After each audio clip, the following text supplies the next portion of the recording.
hello there. Welcome everybody. I hope everybody is having a most Friday of Fridays. Welcome, welcome. I am SpaceyBat, your professor for the evening. Oh my goodness.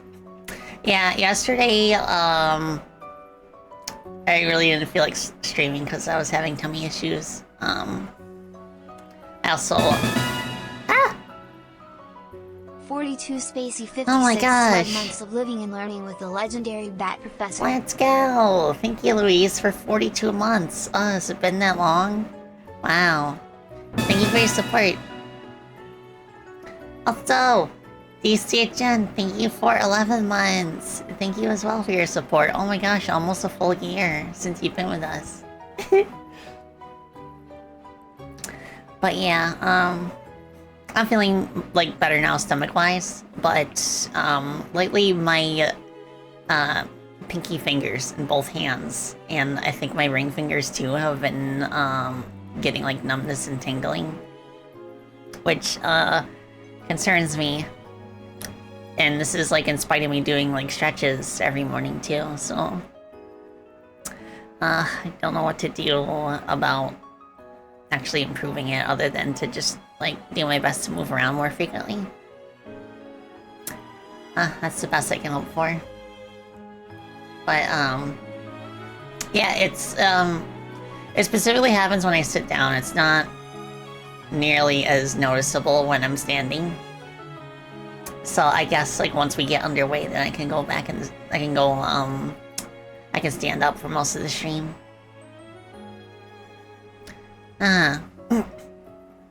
Oh, hello, retro game lover.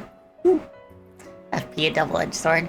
I can't remember if I saw that on Blue Sky, but yeah. Also, 12-year anniversary of Freedom Planet was back on Tuesday, so that's really cool. It was really nice reading everybody's messages when I posted about it on my account. So thank you all for the kind messages and for always supporting our work. It really means a lot. Yeah, especially considering like it's been long enough that the vast majority of indie games just like don't really sell anymore past a certain point. For most indie games, unfortunately, like past the first couple weeks is when they start to fall off, but I feel like the same has happened with the Freedom Planet series at this point. It's just like, it's still selling well enough that I'm still able to do what I enjoy. And that's something that I will try to never take for granted. So thank you. Oh my goodness. I'm sorry to hear that, Joker, about your Rayman playthrough.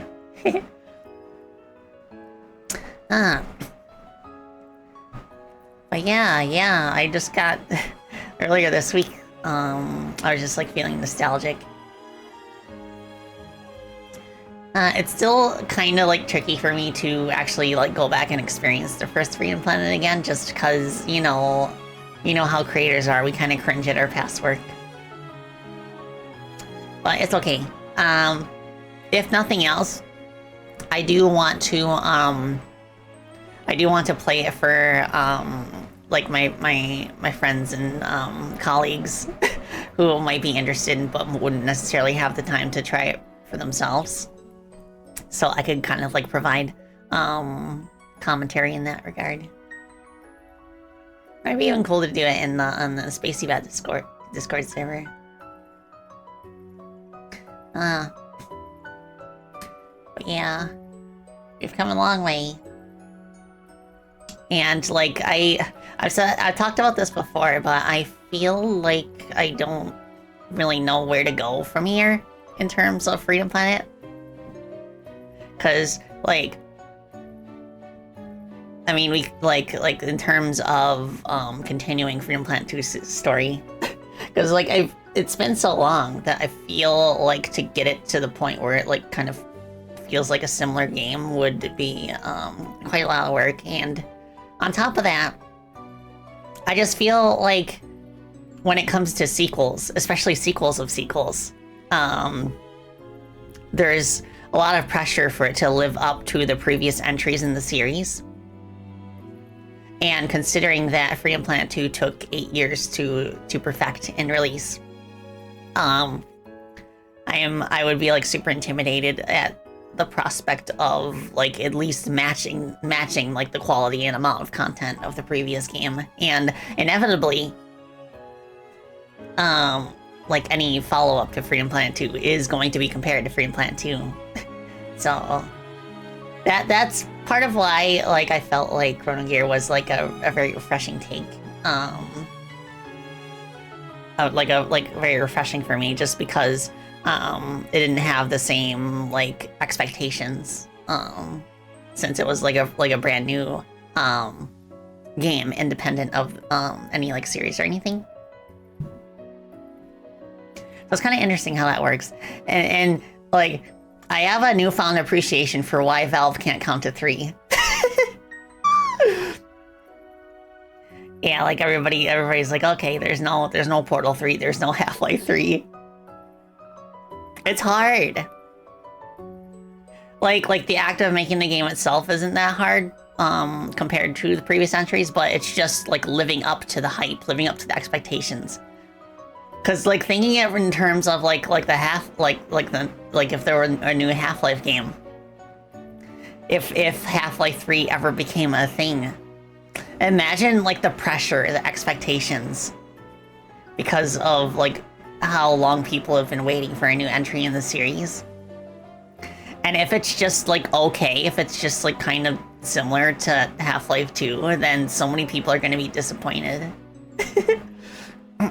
Just because they built it up in their heads about, oh my gosh, it's got to be bigger and better. If an FP3 actually does happen in the next 3 years, you will film yourself eating your shoe and post it in the GCT server and the Tower server. That's how confident you are in it not happening. Oh, yeah, my next project is not related to the Freedom Planet series. I think the most likely solution to kind of avoid the kind of like pressure and expectations that would cloud people's judgment of a Freedom Planet follow-up is to kind of like, I guess, do it either like a spin-off or like a game that is basically set in the Freedom Planet universe but is like not technically. So like a spiritual successor, I guess is what you would call it. Which I kind of feel that way about Chrono Gear. But obviously it's a more traditional platform game. Whereas I think like a proper spiritual successor to Freedom Planet would be, would still retain like the momentum-based physics and all that. And be focused primarily on speed and platforming. With a little helping of combat. Oh my gosh, I'm sorry to hear that, Gustful. You had to take anti-rabies serum? Is it because you got bit by an animal, or is it just like a precautionary thing? I hope it's just a precaution. So depending on your weight, you have to take up to 4 shots. Ugh. Ugh, my condolences. But yeah, and like I don't look back on my experience with Freedom Planet in any sort of negative way. I still look very fondly on my experience working on the games, and all of my team members that I still keep in close contact with are still very grateful for the experience. And I saw actually that some of my team members that I haven't talked to in a while actually replied to my 12-year anniversary post. Like Amy, the voice of Mila. Like it really warms my heart that she still looks fondly on her role as Mila and how it like kickstarted her voice acting career, essentially.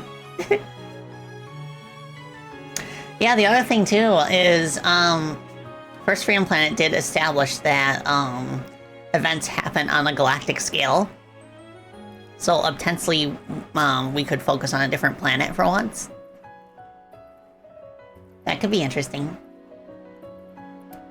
But it's something I'll have to give thought to. And I will make it, like, this is just gonna be me in general, but, like, I'm going to make it a point from this point onward, like, I don't really want to spend more than 3 or 4 years on a game anymore. Just because, like, I feel like with the way Free Implant 2 is developed, where we just had this, like, gap in the middle, like, if we spend too long working on a game, eventually life is just gonna get in the way. And it'll just kind of, like, it'll just make it trickier to build up momentum again. I wouldn't necessarily call it development hell. Like, I feel like, for all intents and purposes, Free Implant 2, like, had a pretty smooth development. It's just, it took so long. But I feel like as of recently, I've gotten, like, way better at properly scoping games. And, like, I guess I kind of agree with what some people have critiqued about Free Implant 2, where it feels like maybe there's, like, maybe the campaign drags on a little bit too long. It got me thinking about what I would actually truncate if I were to like be forced to compress Free Implant 2 down to Free Implant 1's length. Yeah, I feel like most of the Perusa arcs would be compressed down to like 1 or 2 levels. And I also think there would be a few levels earlier in the game that I could see like being like perhaps merged with each other. Like maybe not necessarily cutting levels wholesale, but just like combining levels so that we have that kind of like 2-act structure that we did in Free Implant 1. Oh, thank you for cat combo. Okay, I'll get Sippy and Chachi.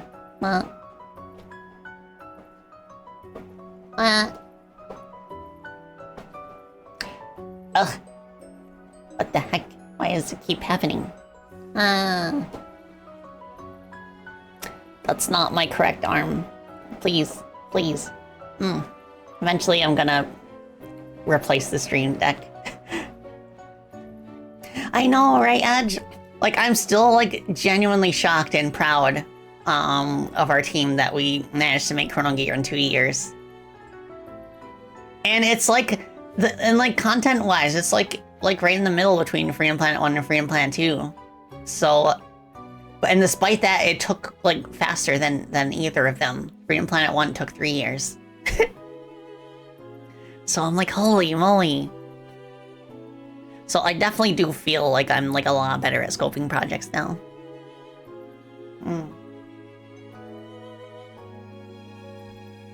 Ah, good stuff. Had several people tell you that they'd stopped playing some way through Perusa. Yeah. Yeah, you live and learn. Hanging on the edge of tomorrow. Live and learn from the words of yesterday.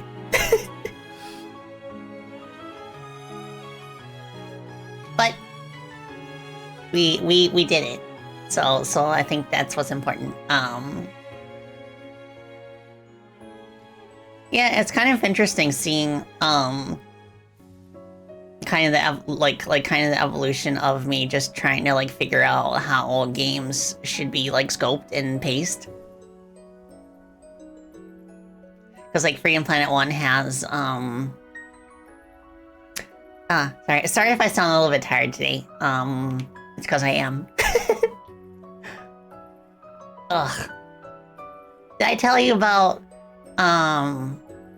no, of course I didn't, because I wasn't streaming.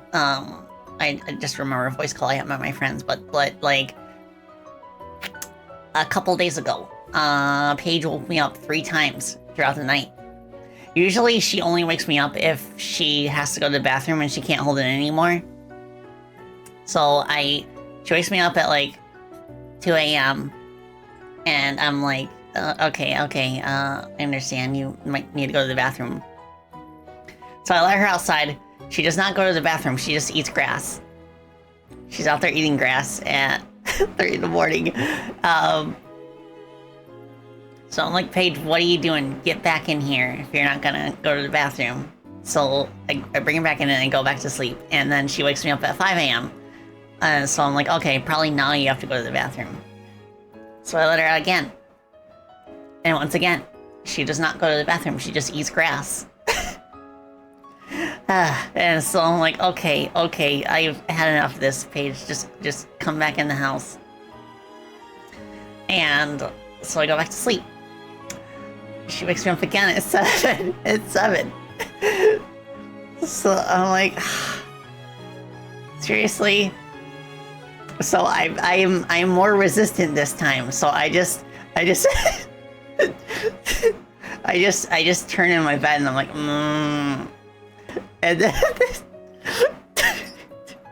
and then she starts growling at me.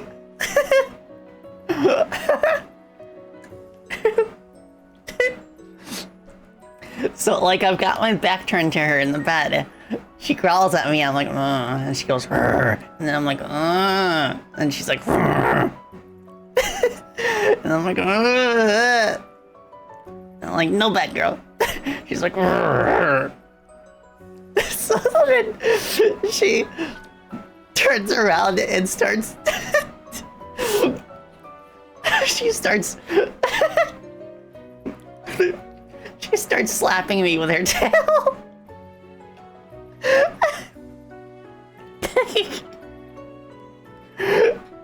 It's like real cat behavior. So I'm like, fine, but please leave me alone after this. Cause I'm like I caved because I knew that like the next time she would potentially wake me up would be when Mama Spacey was around to deal with her. So I let her out one last time with Sammy, and they both go to the bathroom. Finally. So I did not sleep well, and it kind of messed up my sleep schedule, so now I don't feel tired until past midnight. So I'm like, okay, so then I'm like, today I will just, get up early and then power through it. Yeah, the goal. Yeah, she is such a pampered princess. And I know specifically why she eats grass. It's when she has tummy issues. If she has like a tummy ache, she'll keep eating grass to try and induce vomiting. And most of the time it works.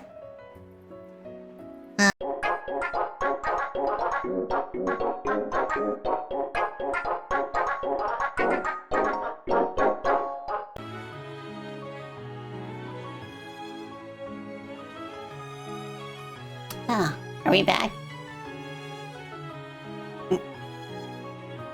Are we back? Are we back?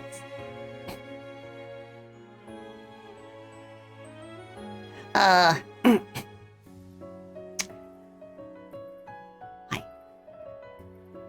Why? Listen. Mama Spacey got a brand new router for us earlier this week. And just yesterday, we got a brand new modem from our ISP. So our router and our modem are both brand new. Why is this still happening? So it must be caused by forces outside of our control. Maybe somewhere along the power line there's like a loose cable or something, I don't know. Oh my goodness, but at least it happened at the start of the stream instead of the middle. And hopefully it won't happen more than like a few times a day. Dark forces, I know, right? Whenever it happens, we have to just bide our time, lie in wait. Sonic Underground.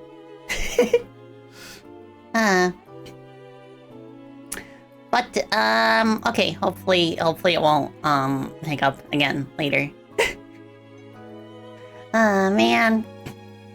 Well, at least our equipment's up to date, so at least we know, like, with 100% certainty that it's not an issue on our end.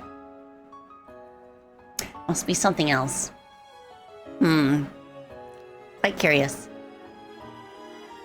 Right, but let us begin. Bats. Local Wi-Fi elementals. I mean, if you think about it, tornadoes are wind elementals. Alright. I'm so hyped to keep playing this.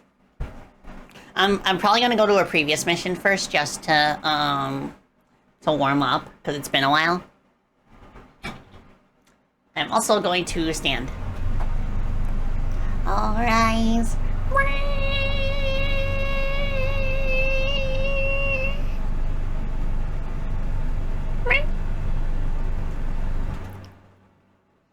Okay.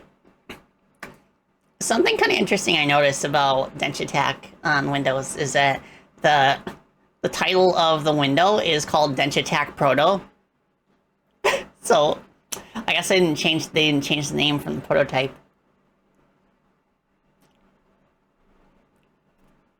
Big bag of wind.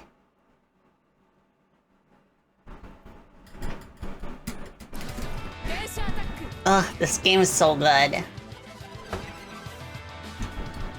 And like I think my favorite part so far is the fact that they managed to fit heckin' boss fights in it. And they feel like actual boss fights. Like that moving castle fight was just like, ugh, was so good.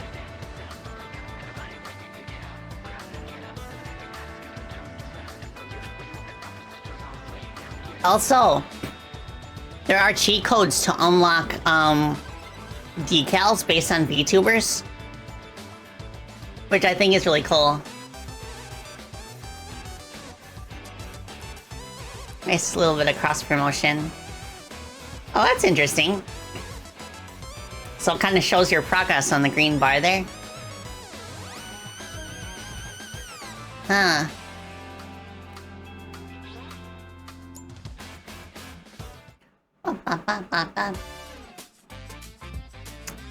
Alright, I guess Castle in the Sky is where we're going next.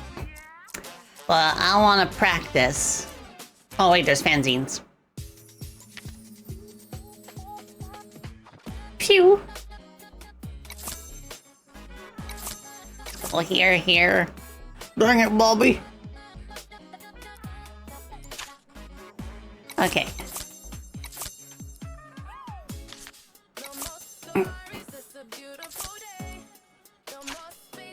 And let's open up this and this and this.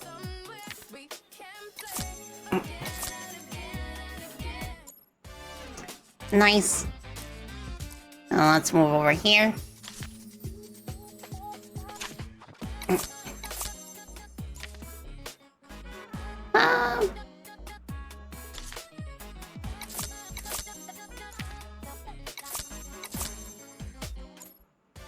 Okay, that's good. I think that's everything. Let's just go to mission 1.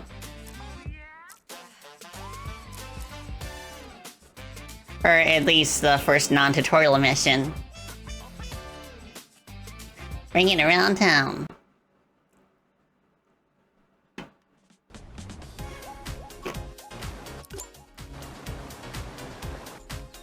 Alright. Let's see if I can remember this. No. Nope.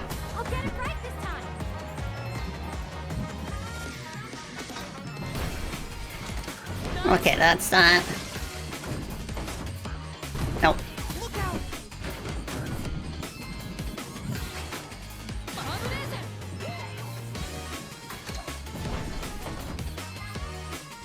That's the challenge with games like this, is that if you haven't played them in a while, you kind of need a refresher.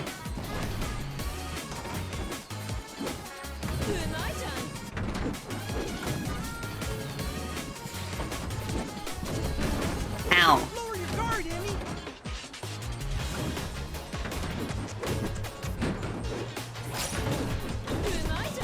Ow.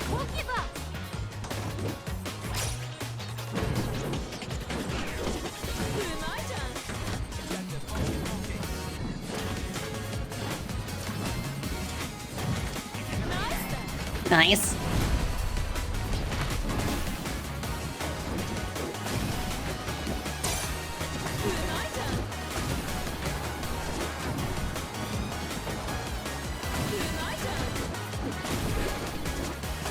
Oh, cool, I got a pink can. So, there are some items that I missed before. The bats!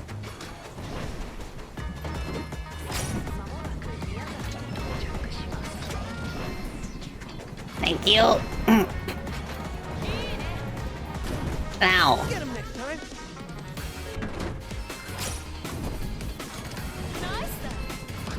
Dang it. Lower your guard, Emmy.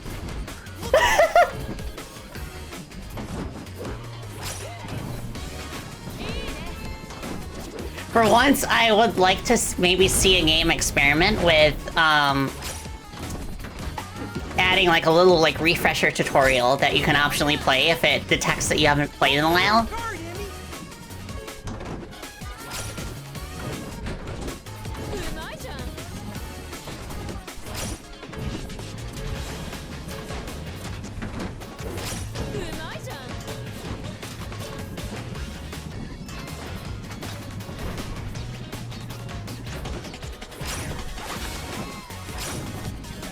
I wonder if I can activate the Rainbow Road in these earlier levels before I even unlocked it.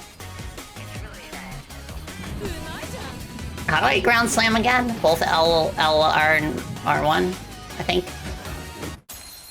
Shoo.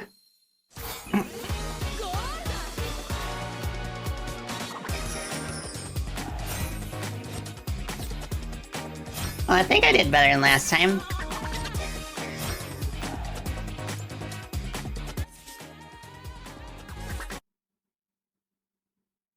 You feel like you've seen a refresher tutorial in some game, but you can't remember which.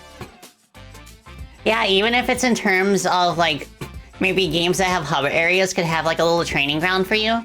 And then you'd be free to, like practice your moves again.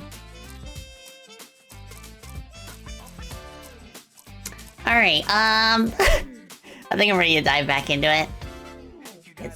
It's called a road, it's called a Rainbow Road. It is a road that you go. Oh, Twitch has been having issues? I don't think so, because I saw my OBS, go down to 0 kilobytes a second. Maybe. Infinite chat connection status pages not loading, stuff like that. Oh, interesting. Yeah, I guess we'll hope for the best. So now there are 5 on the loading screen. Castle in the sky. Oh, it's pretty. To get to Kobe, we need to cross the mountains. You'll have to use the cable car infrastructure. Luckily, there's this little hack for Denshattackers to cling onto them. I knew you would defeat Madoka, so I took the liberty of installing the system last night. Mihiko, thanks for believing in me. Jump onto a cable car line, you'll grab it automatically. Give it a go. 3, 2, 1, go! I guess we'll see what this is about. Get him next time.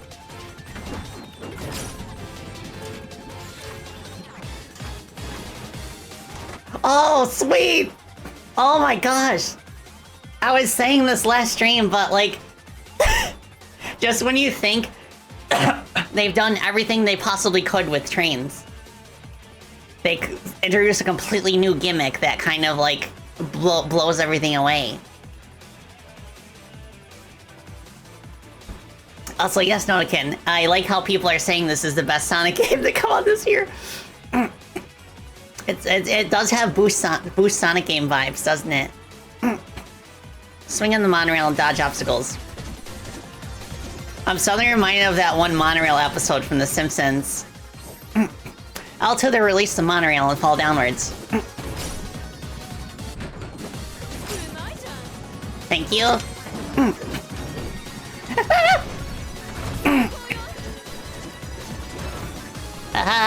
Dang it. Lower your guard, Emmy.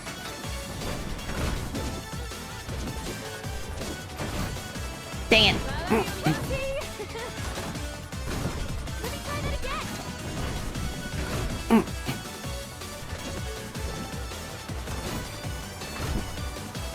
Oh my goodness.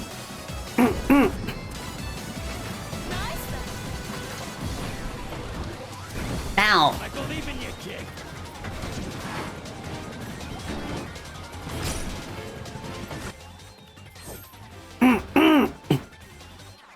Oh, so we hold to release in the chosen direction. You're doing great, sweetie.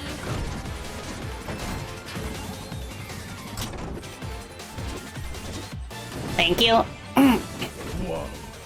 The wonders of technology. Can say that again. No biggie. Ah!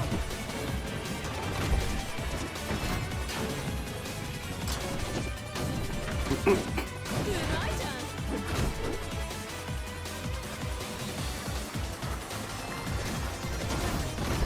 Oh my goodness. Are you alright? Ow. Biggie.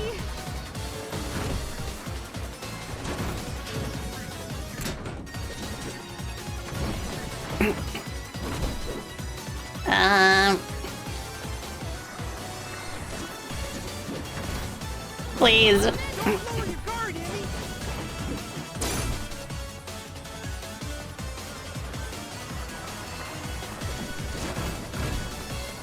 I'm getting Please let me swing right.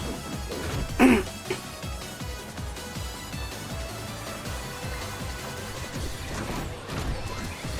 getting the hang of it.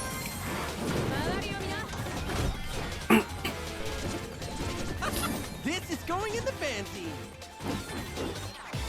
Oh, so the stuff that you honk your horn at is for the fanzine. Oh my gosh. I won't give up. Whoopsie. Please. Don't lower your guard, Emmy. Let me try that again.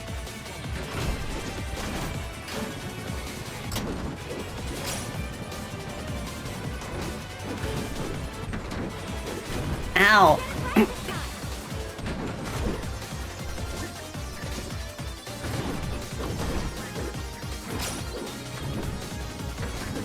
Woohoo!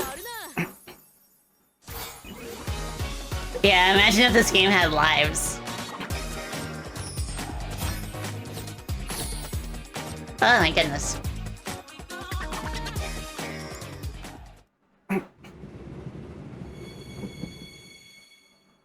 Oh, hello. Hello. It's you. Madoka. Took you long enough. Madoka, what are you doing here?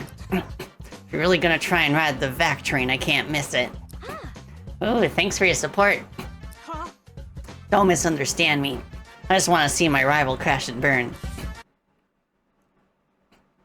Yay, we're rivals. Amy probably thinks that's a big compliment.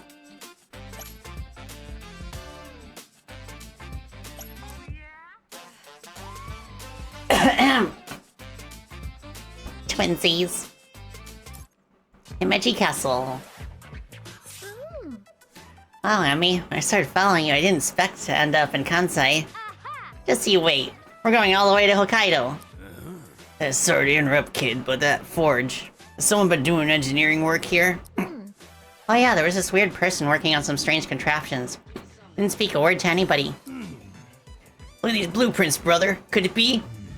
It can't be. He hasn't been around for years. Although these designs... You want to try and build them, Shin? Huh? Hey, what are you two going on about? Emmy, these are original designs for Denshattack machines. We can use the gears you've been collecting to develop them. Really? Yes, new toys. Let's go. Okay, first of all, what we got for stickers. That's pretty cool. That is also pretty cool. What about gangs? Spiders.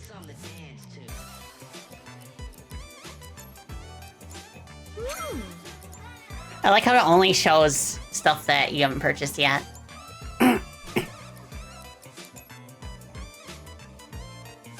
Okay. So, albino spider. Years of change have reshaped this classic design. So, this increases monorail trick score, but decreases the trick window. And then we got the sunrise pitcher, which is increased jump charge speed, but lower manual duration. I mean, the train that I currently have also has decreased manual duration. So, Nah. Nekoden. Derailing a rival gives a combo, but it has lower drift boost. I still genuinely think the one that I have has, like, the least amount of downsides. But I do like the cat. The cat shape. So I'll just get it for kicks.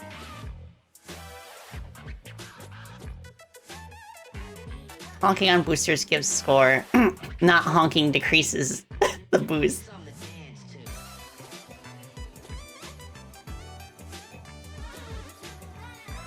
Passion Pit. Reduce tunnel inertia. Well, okay, wait. The quicker jump charge sounds amazing.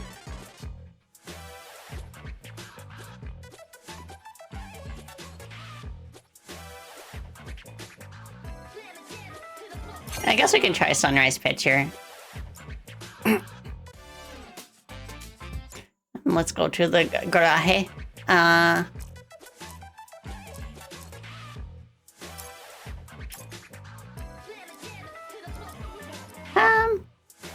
Let's try that one.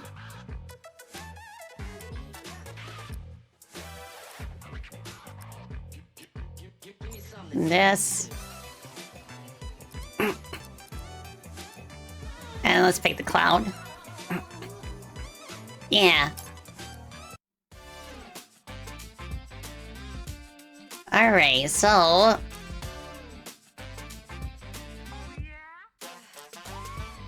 into Tarantula territory. Interesting. Oh, look! Madoka's there now, too.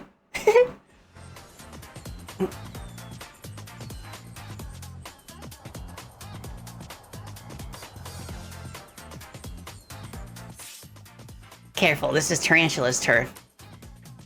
Oh, who's this? What a peculiar group you are. I'm Emmy. We're going through Kansai and there's nothing you can do to stop us. Stop you? Why should I? You're just a bunch of kids and old geezers. Use our tracks as much as you want. What'd you say, asshole? You know who you're speaking to? Don't go picking fights. Let's just keep moving. 3, 2, 1, go! Oh, okay. That increased jump charge is actually pretty good.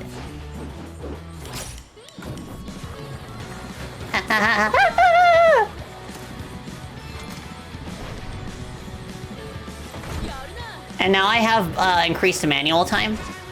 Ow. Can't believe you beat me.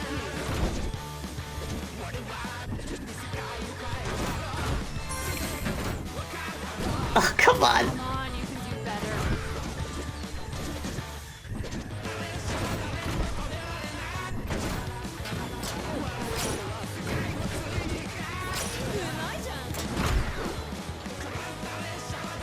Nice.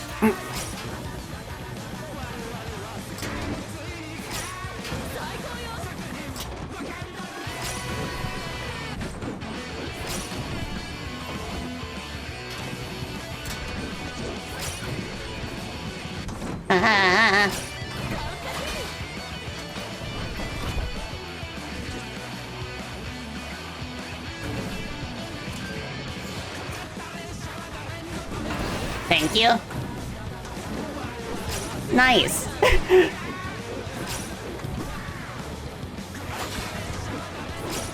Ow.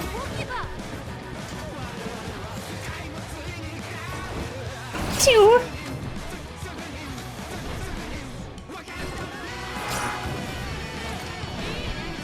Meow.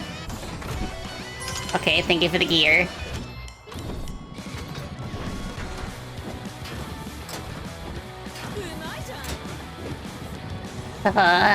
Okay.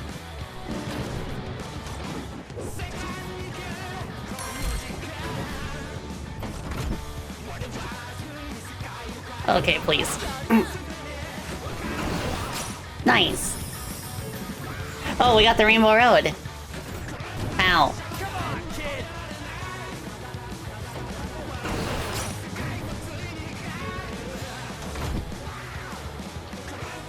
Oh my goodness.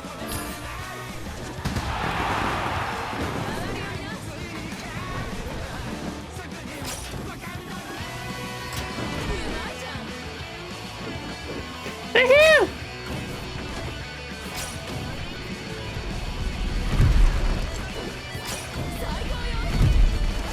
Thank you.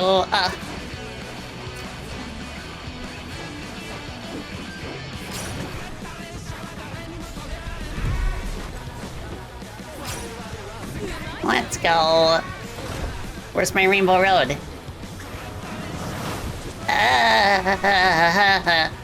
Okay. There it is.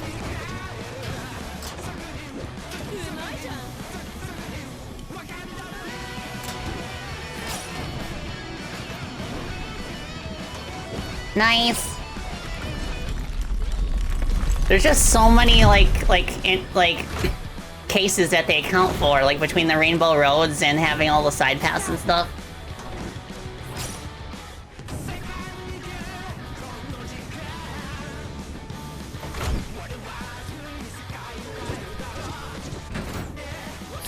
Dang it.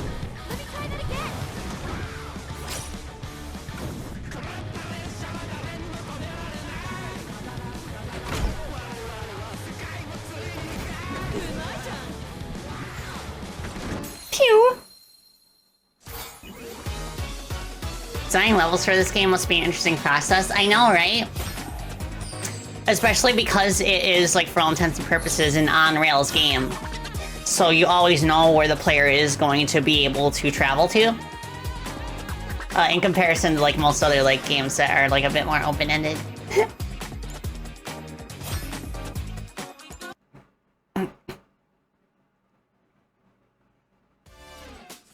Oh my goodness. Can't believe this. Are they really going to let us breeze through Kansai? What's the problem? Isn't this better for us? No, they're insulting us. Exactly. It's not Denshattacking unless you duel the ruling gang. No one will take you seriously moving forward unless you fight the tarantula, kiddo. Okay, what can we do to get their attention? Let's set the mountains on fire. Okay. Wonder if there is an overlap between this game's level design and something like a music game? I'm not necessarily sure about that because the action is not specifically, like, synchronized with the music. If anything, the music synchronizes with the action. But it is an interesting thought.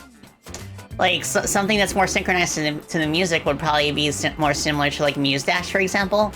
Like a 3D Muse Dash, almost. Okay.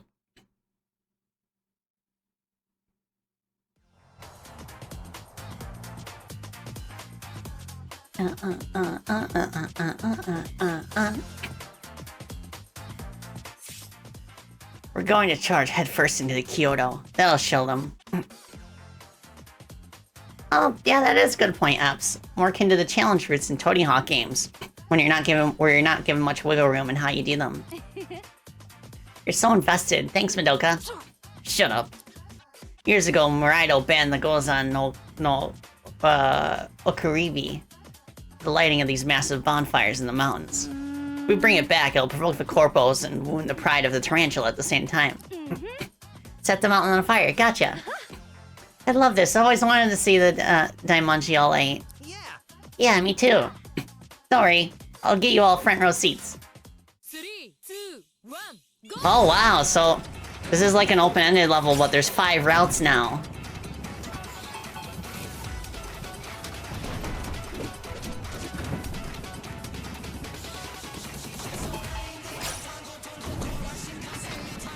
Dang it.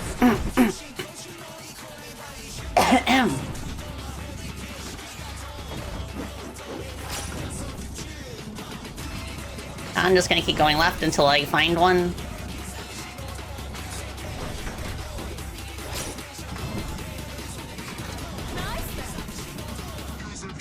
What the green one?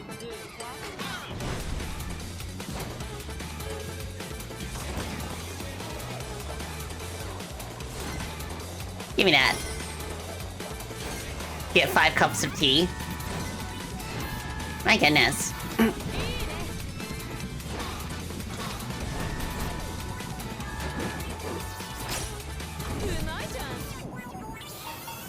Okay, let's go this way.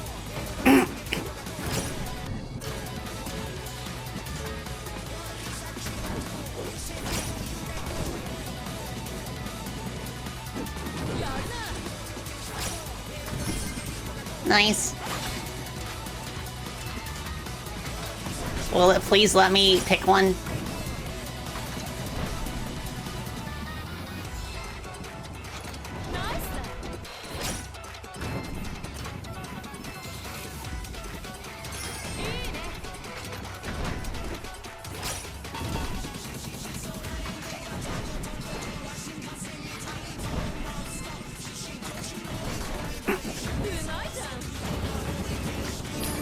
Nice. Okay, there's one. Whoa! Who let the Daimonji? Pay attention. Ow. Try harder. Well, that's interrupted dialogue.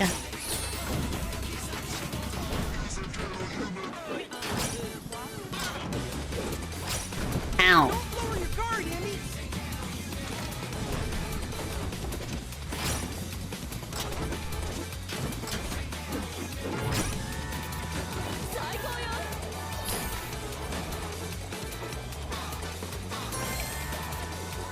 Okay, this way, this way.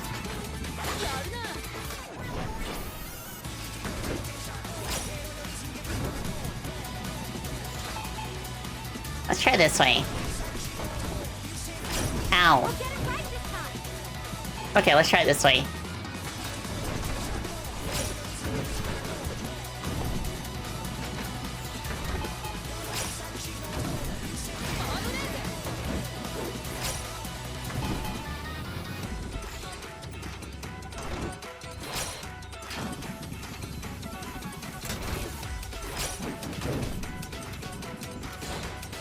Nice.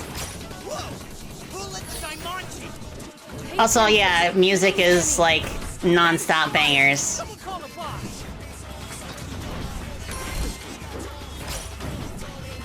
Okay, I guess we're going this way. Let's try green.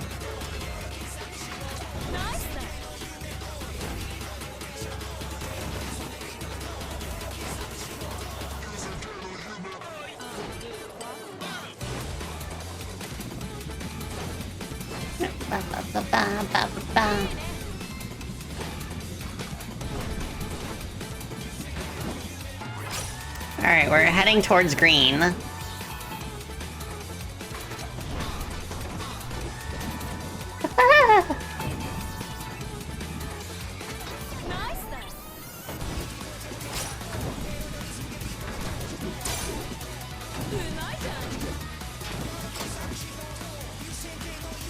Thank you.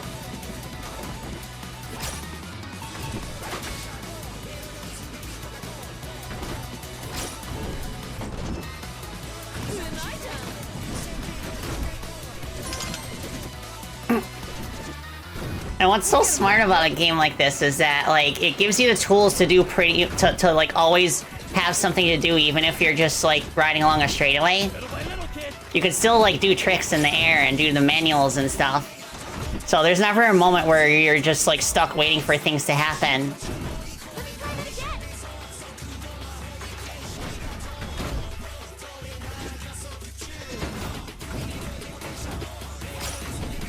Meow. Okay.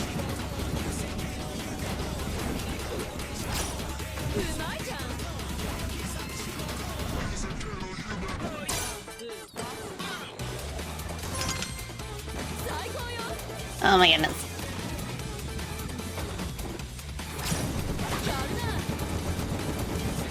Okay, yeah. That's 2 in 1 route.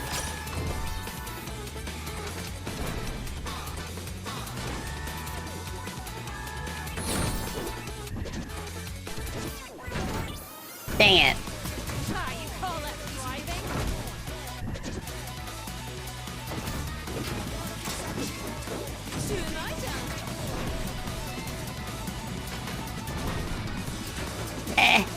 Okay. This way. This way. This way.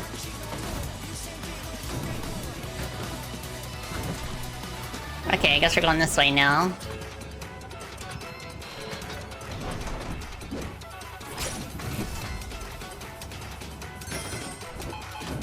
Heck yeah. Let's go yellow.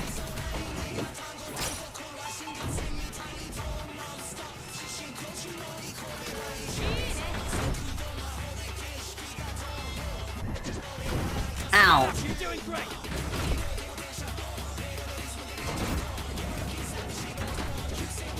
I like how it's like, get up, you're doing great.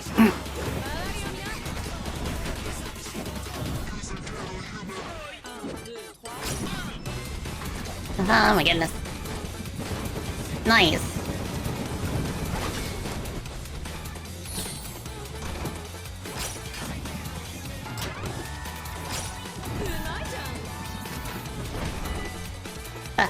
Okay.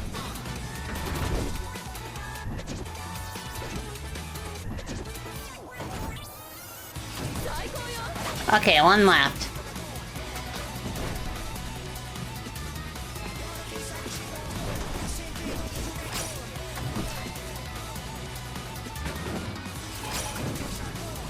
This way.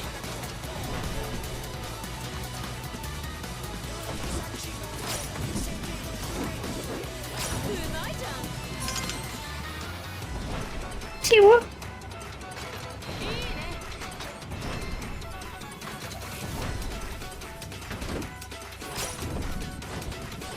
Nice.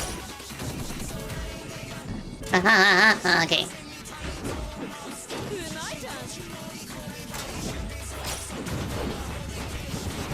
Alright, that's all of them.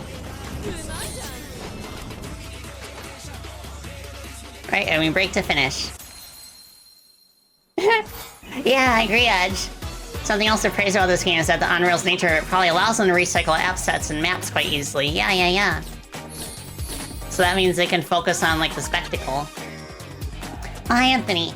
I'm doing good, thank you. Hope you are too. I'm a little bit eepy today, but this is a good way to get the blood pumping.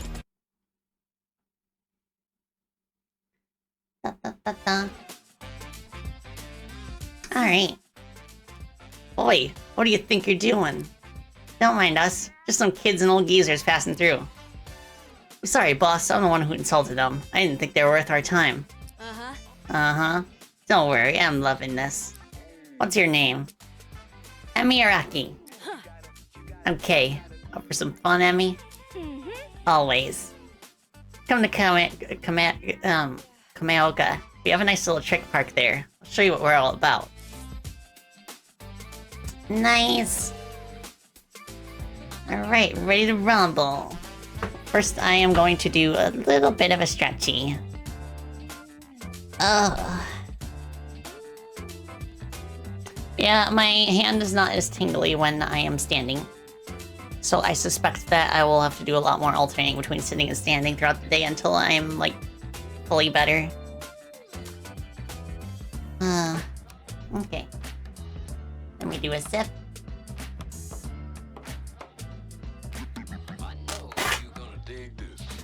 I'm gonna dig this. Alright. I'm ready. Okay.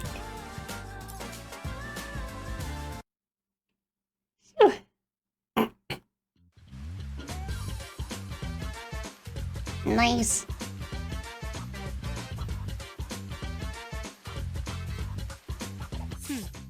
You gonna try and send me some exercises your physical therapist gave you? They might help.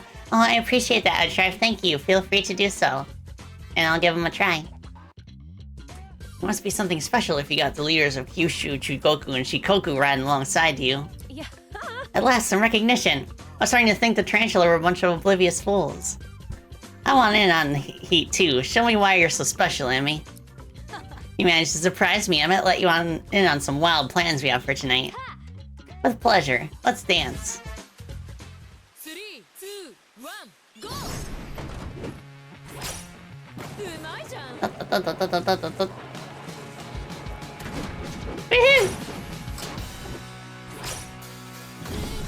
So I need a pass score. So I have to not be shy about ending my combos if I feel like I'm gonna wipe out. By far, my most common cause of death right now is with the monorail, so I really gotta be careful with them.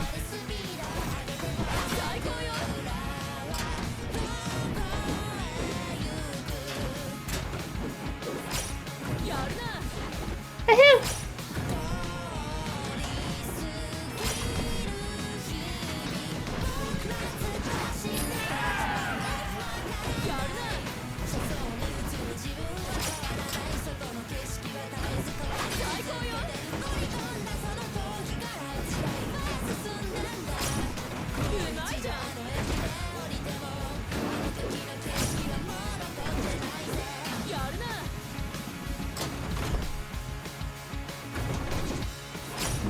Gosh, imagine working on a game with this, like, stellar of a music team. With, like, multiple artists across, like so many different, genres and stuff. And heckin' lyrics.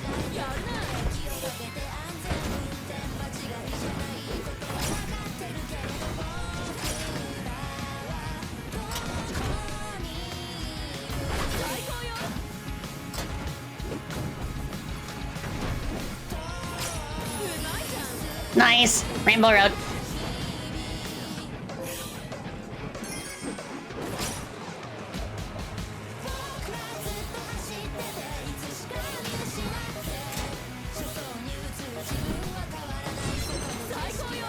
Wow! Nice!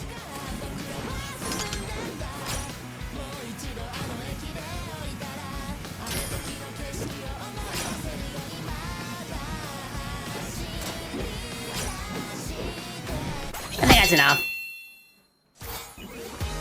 Yeah, I heard Iron Mouse has a song in the soundtrack and a secret skin if you enter a cheat code.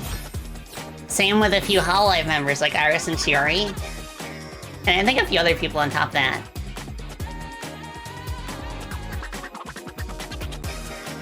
Okay.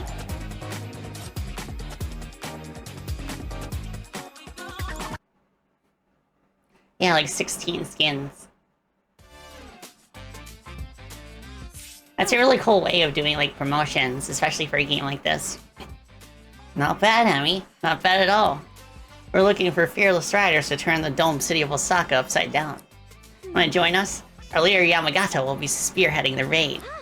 That sounds incredible. Oh, I've always wanted to see one of the infamous Soku raids. Can I run along, Emmy? I'm coming too. Make some room. Go and have fun. We'll stay behind and be ready for maintenance. This is a historic event. I'll take photos from a safe distance as usual. Thank you. Let's meet after we come back from Osaka. I'll bring her back in one piece, I promise. The One Piece is real.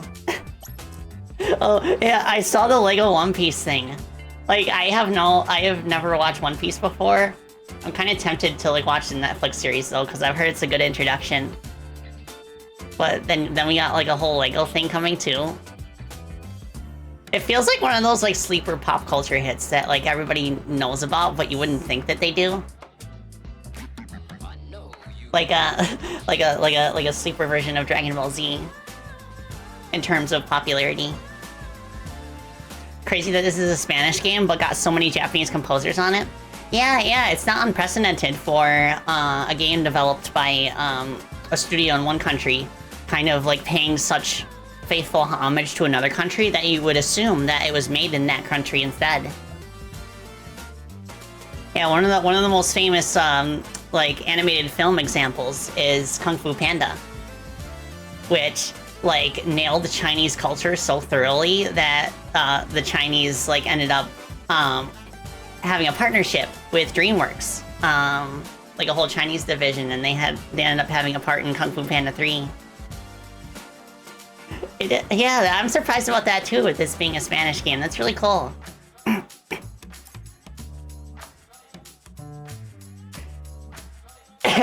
Are we talking Latin American Spanish or Spain Spanish?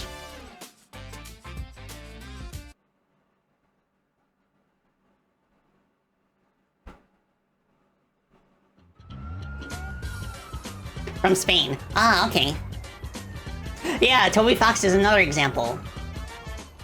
Born and raised in the US, but his games are very much, like, inspired by Japanese culture. Oh my goodness. That's a cool train. Ooh. He looks like a Pokemon trainer. Like this, all the character designs in this game are like right up there with Pokemon in terms of how appealing they are. Like there isn't a single character in this that has, like, in my opinion, not been like really, really cool. Hey. Oh my god. He's so cool, I can't stop taking photos. You're from Spain, but without the A. Spin. Hello. You're that legend in the making, huh? Legend? New face beats and gathers all the gang leaders west of Kansai? Yeah, you're making a splash, rookie. It's time, boss. Alright, time to storm Osaka. You coming, hotshot? Let's talk more Denshattack. This game is the reason Spain won the World Cup. Yeah, I've heard that Spain was kind of the crowd favorite to win. But it could just be like the specific people that I follow. I don't know. 3, 2, 1, go! Phew.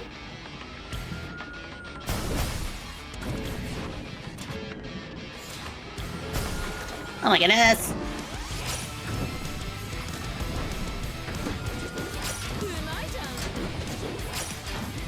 I like how at this point in the game, the other gangs, like, they see so many other people following us that they're like, okay, they already know that we're the real deal.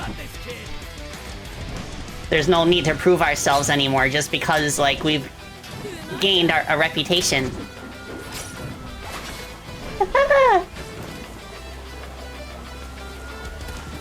Not bad, rookie. Shoo.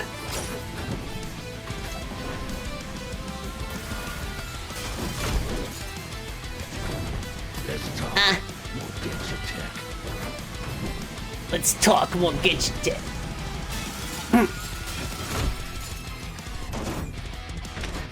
Oh, those are trampolines? I was not aware of that. I kind of wish they had tutorialized that.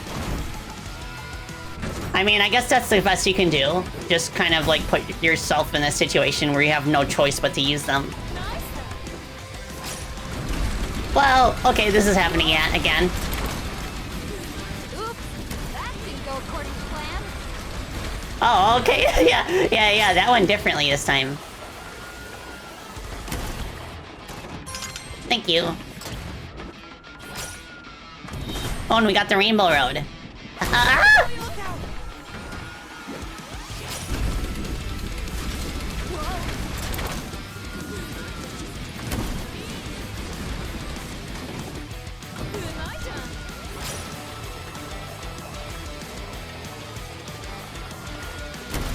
Ow. Lower your guard, Emmy.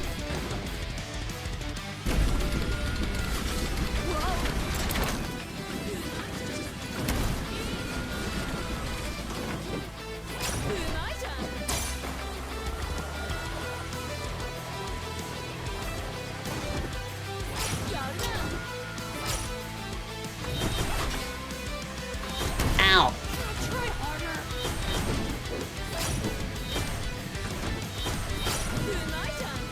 We're not welcome here, huh?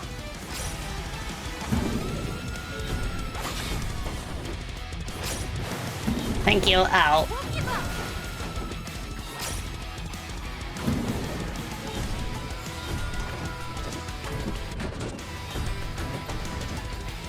Yes, please.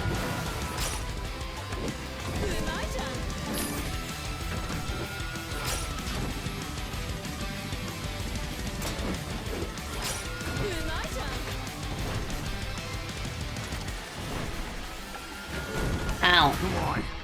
Once more.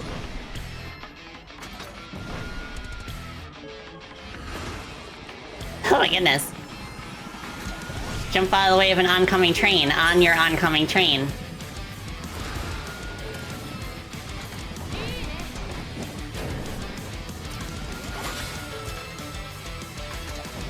Oh, I almost have the Rainbow Road. Nice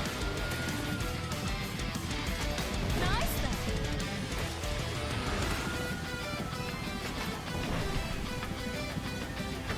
My turn.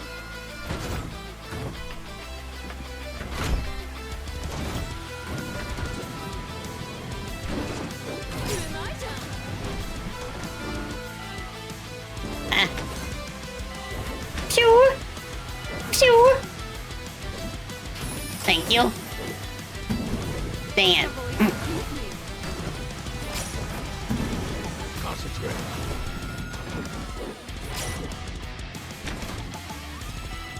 Boing. Boing. My turn. Pew! I'll get it right this time.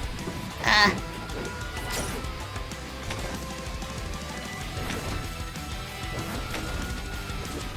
My turn.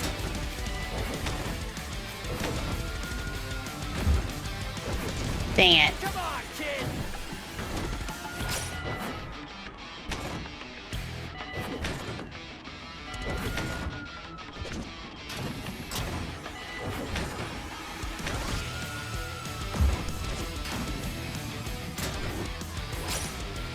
My turn.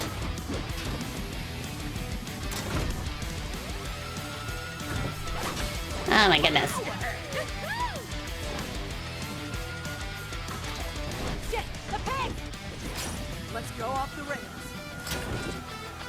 My turn. What are police cars even going to do against a train? My turn. You can't exactly pop the train's tires.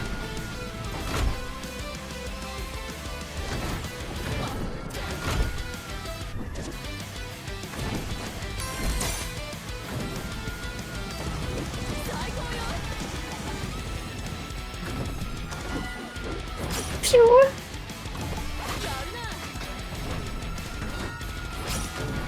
Oh, I guess that's what they're gonna do. Come on, Emmy can't keep up! Protect her.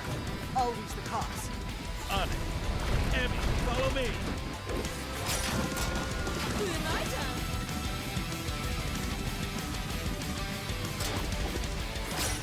I guess in lieu of spike traps, they could just, like, dismantle the tracks ahead of the train. Yeah. Nice.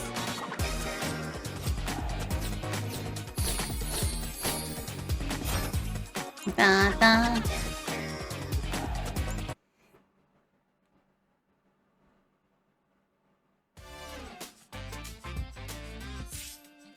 Yamagata, is he gonna be okay? Don't worry about him. That stupid task force is no match for Yamagata. I'm sorry. In the end, I was a drag for everyone. You don't know how to use the Yukazi? You can't Denshattack anywhere north of Kansai without it. Is that what Yamagata was using to make his train fly? Yes, the Karai Kazi, the Phantom Wind. Can you teach me? Maybe. Let's go. Let's go. Okay. Ooh, fancy.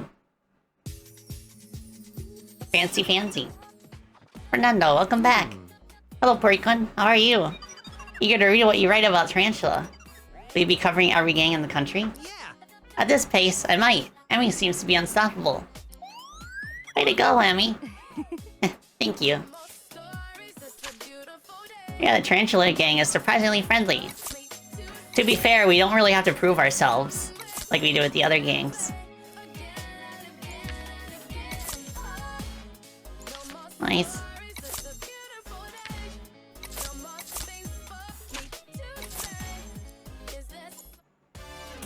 Hi, Nampers. Yeah, I'm dentioning. I'm doing it. I'm denching. Is it denching or Denshattacking? Alright. Ba-ba-da-ba-ba.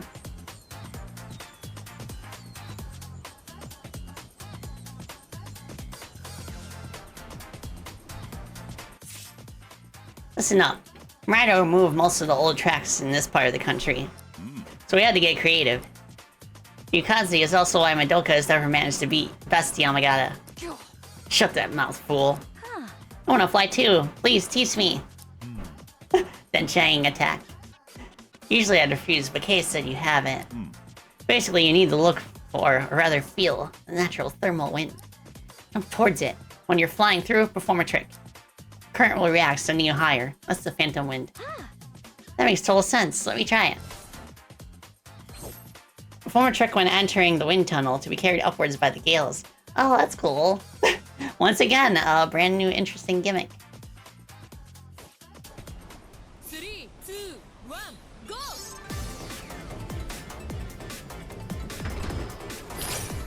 Yay! うまいじゃん。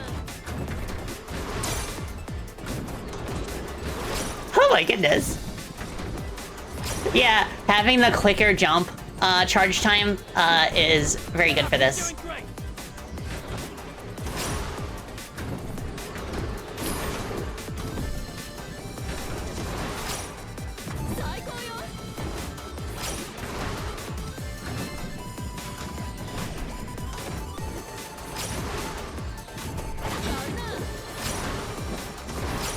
Let's go! Oh my gosh, it feels like there's actual heckin' platforming in this game, which I would not have expected in a million years when I first started playing this last week. This really is like people are joking about it being the best Sonic game that released this year. It really does feel like that in some ways.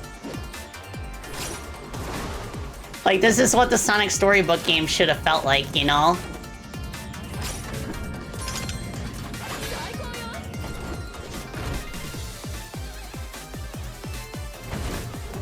Phew!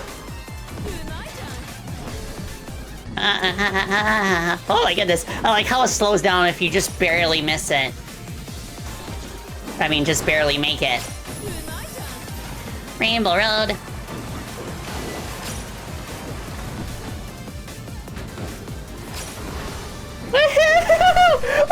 Oh my gosh!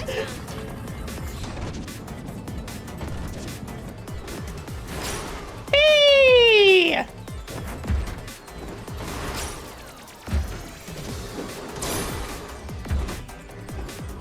Ah! Come on, you can go better.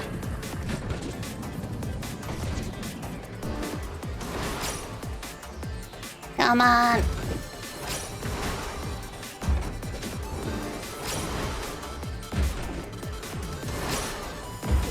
Thank you! Yeah! Let's heckin' go.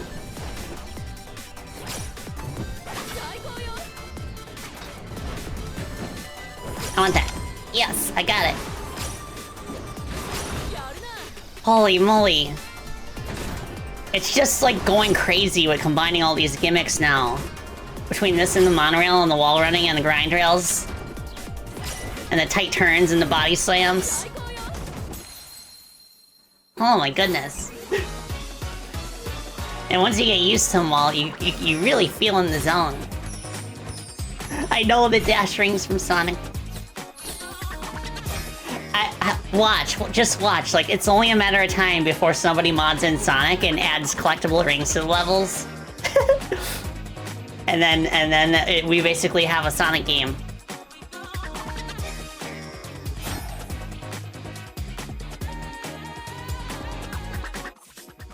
That was easy.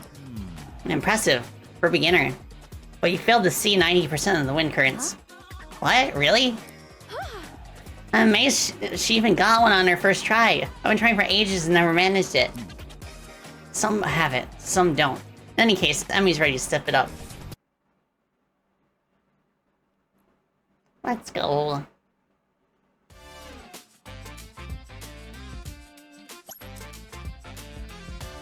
Alright, the Phantom Wind Pilgrimage. Appropriate that we have the cloud decal on our train.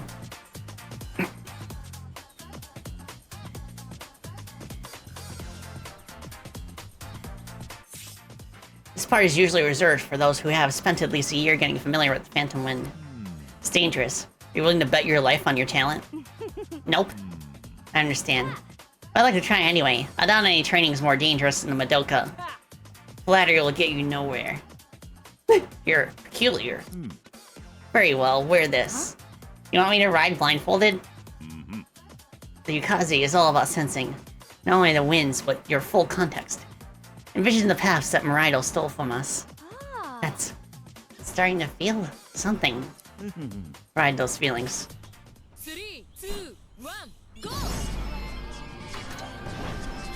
Oh, this is cool. Nice though. I can see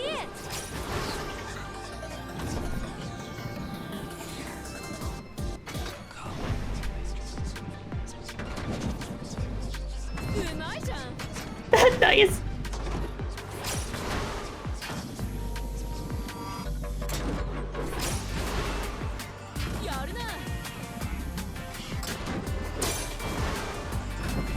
Let's go.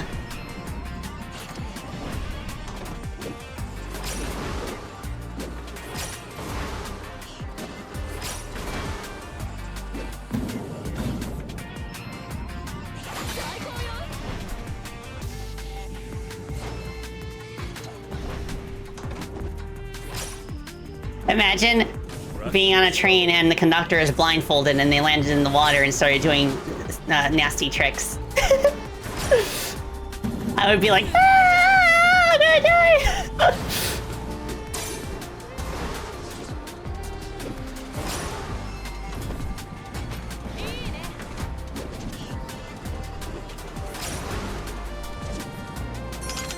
Let's go. I wonder if this effect is gonna come back in a later level, where we kind of have to like lock in. Let me try that again. Nice.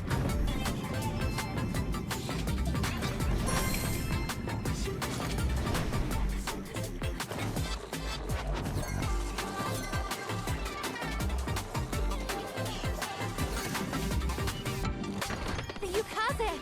It's beautiful. Oh my goodness. You're doing great, sweetie. The Yukaze. It's beautiful. Wow, this kid is something else.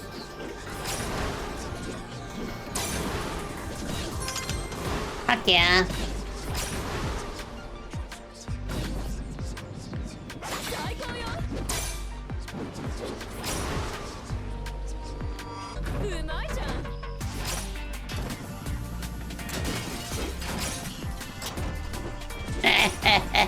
Okay.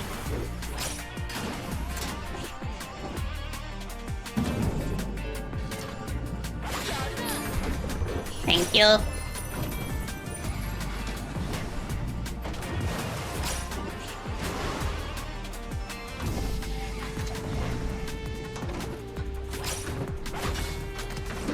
Let's go. I don't know, right, Nautican? Heckin' Mr. Jet Set Radio himself composing a song for this game would be actual peak. Also, Itachi, this is Denshattack. It came out last week. It's so good. If we suddenly found ourselves in the surface and doing tricks like those while they're blindfolded, then you start getting acquainted with all the players from all the prayers from all religions. Yeah. Pick a god and pray.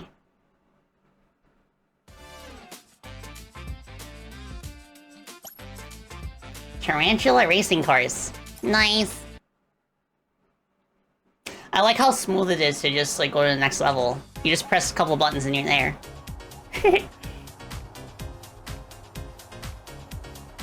Oh, it's a theme park. You're right, Kay. I don't know what it is, but Emmy has it. Uh-huh. Told ya. How long do you think it'll take her to master the Yukazi? She already did. What? Hello. Race me. Yes, let's go. I just love how Emmy's always like, no matter what the rival gangs like ask of her, she's like, oh yeah, let's go for it.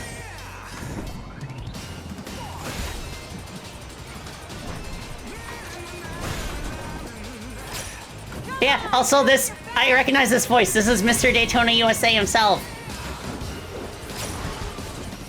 Let's go!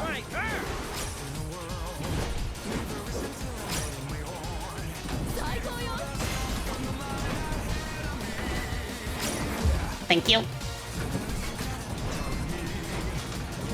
Oh my gosh. This is like the best. They got the absolute best music team that they could have gotten for this game.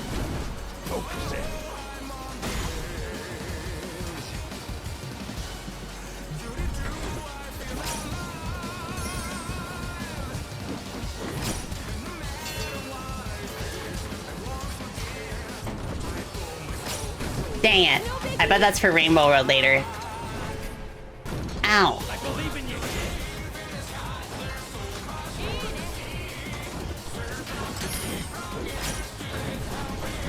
Ah! Little by little, kid.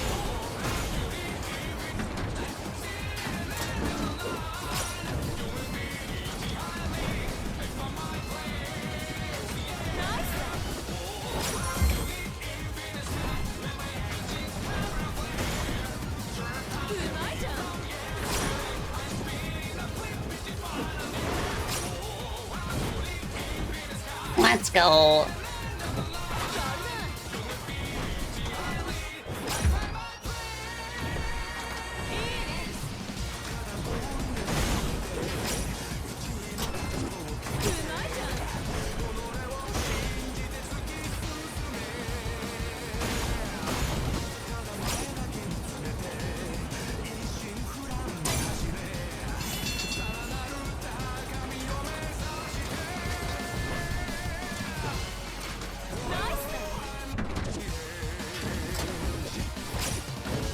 Ow.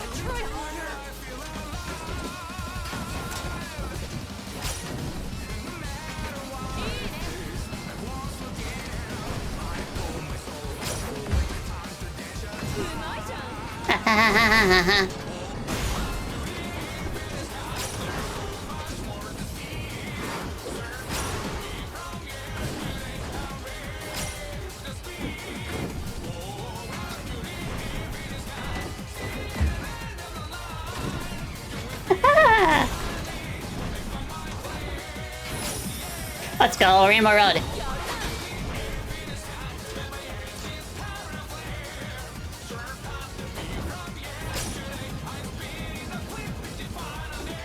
Dang it. Chill. We'll get it next time. Okay.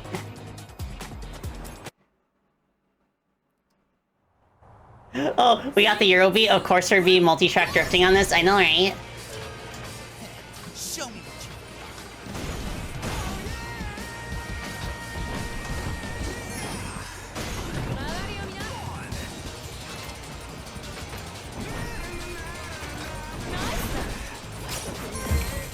Come on, drop me your bag.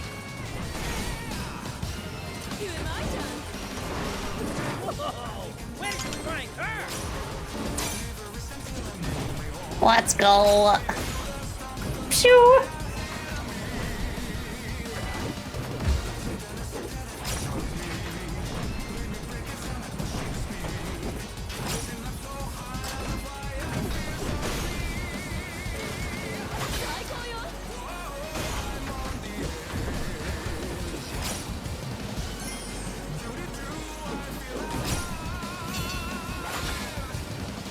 Come on. Okay.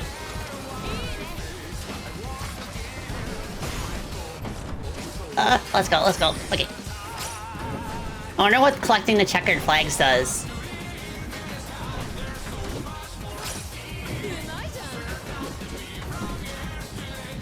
Oh, that was risky. Oh, we got it.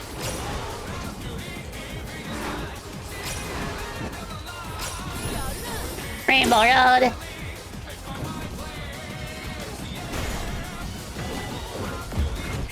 Let's go, Mother! Oh my gosh! Oh my gosh! Ah! Okay, we're good. We're good. Well, that was a pretty cool shortcut.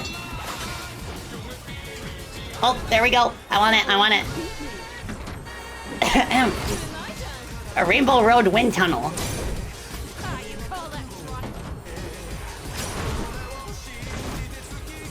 dang it. I want to get this.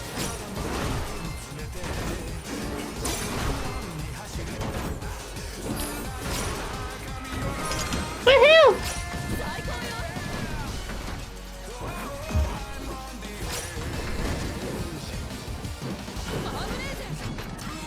Oh my gosh, oh my gosh, oh my gosh.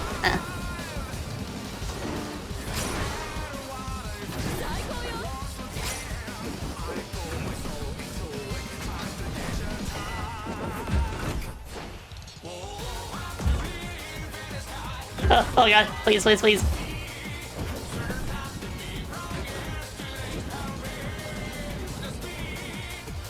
Shoo! Oh my goodness. That was cool. Oh my goodness. Shoo! I'm gonna go turn on my AC. Ugh, I built up a sweat after that. Oh my gosh. Hold on a second.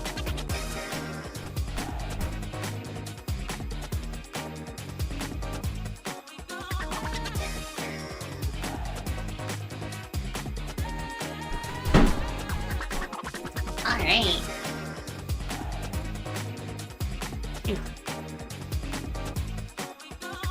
What a workout. Yeah, we are rapidly approaching our trains being powered solely by anime. The ultimate renewable energy. So that's what that kid meant about having the power of God and anime on this side. He was talking about power, electricity.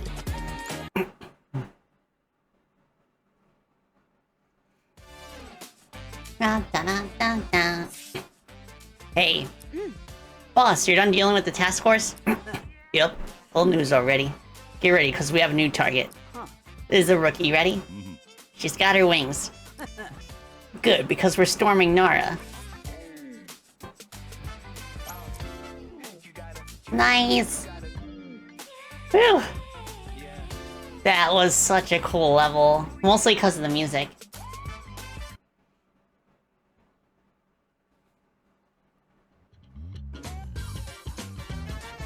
For the people!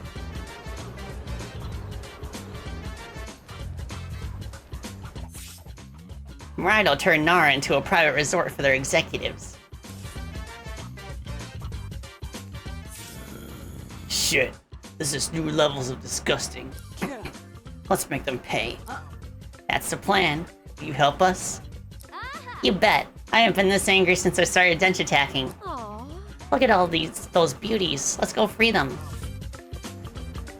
Oh, are we freeing the animals? There are the remains of two old surface lands around Nara. We'll use them to infiltrate the grounds. We'll take the south, you attack from the north. Got it. Don't fall behind this time, rookie. Just watch me. 3, 2, 1, go! Nice.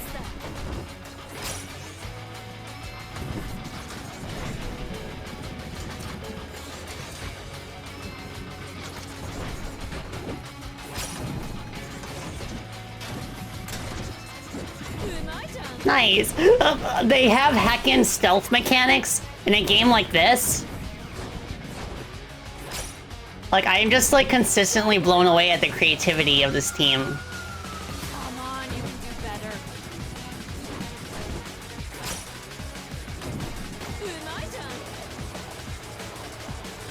I want that. Ow.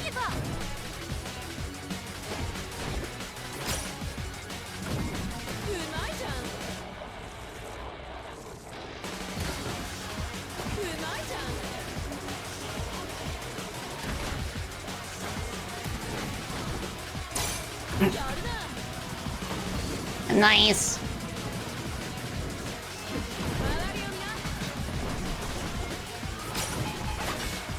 Oh, I want that. Are you alright?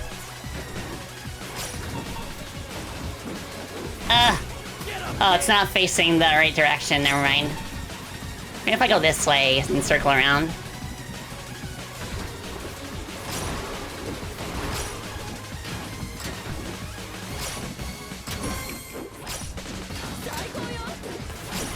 Nara is for the people.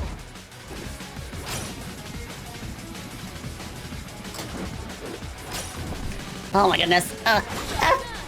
Please don't. Shoot. I want the gear. Yeah, let's go. Destroy 10 security spotlights. Take that!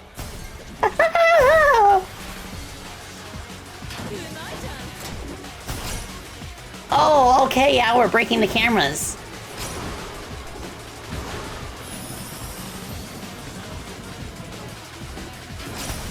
Eat that, thanks. And we got the Rainbow Road. Ah.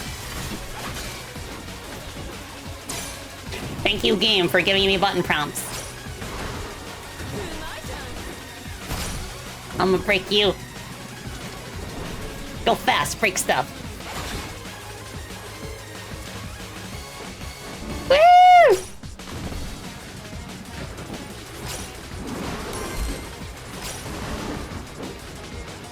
Dang it. I mistimed that.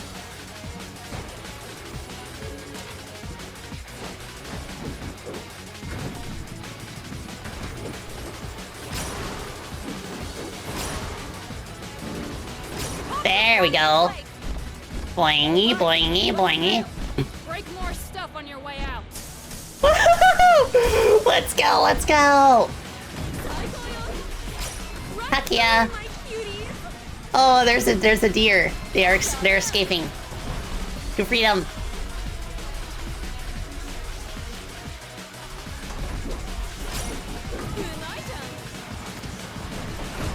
This is going down in the history books. Let's go. Ow. What did I hit?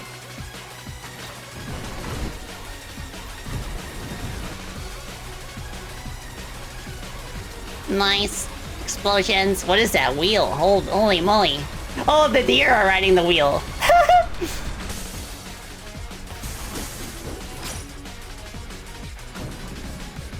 Phew. That was really cool.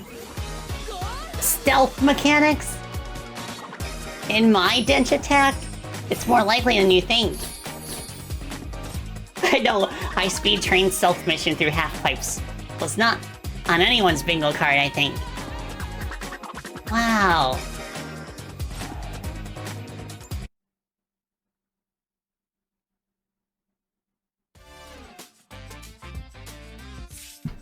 That was fun. I agree. Fun? You think this is fun? Yeah, what's the problem? Boss. Come to Shiga. I'll show you fun.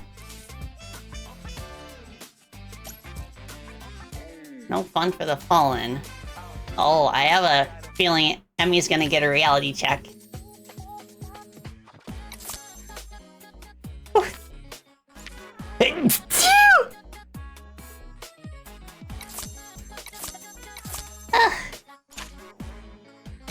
Thank you. Okay, that's good.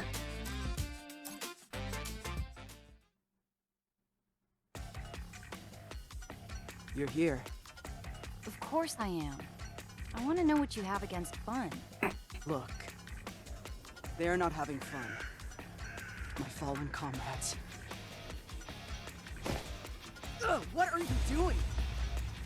I'm sure they had a blast riding with you. You don't know what you're talking about. You've never experienced loss. I heard you want to ride the vac train. I won't allow that. Morido's no game. They're killing us. If you decide to keep going, I'll make sure you understand the true meaning of loss.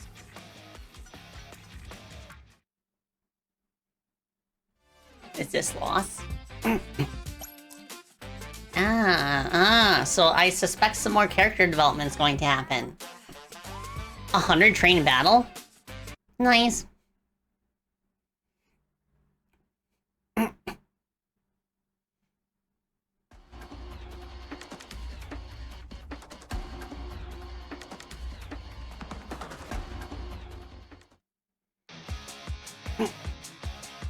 Oh, edge drive. Even after all these years, we've distilled that down to just those symbols. Oh, boss fight. There your pay! 3, 2, 1, go! Come on. Wait, are we really facing 100 trains? Why not? The more the merrier. Careful with their shields. Come on, strike them where they're unprotected. Okay. Duh, I'm out. Someone stop her! Ow. Come on, kid!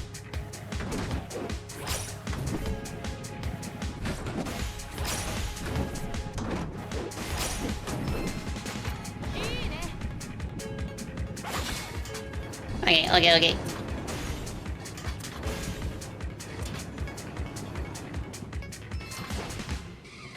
Nice then. Slam.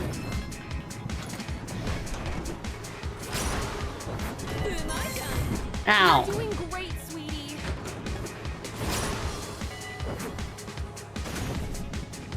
Oh my goodness.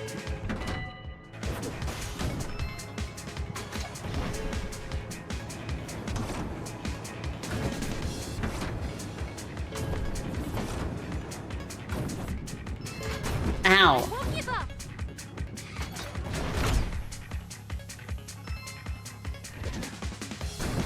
That's...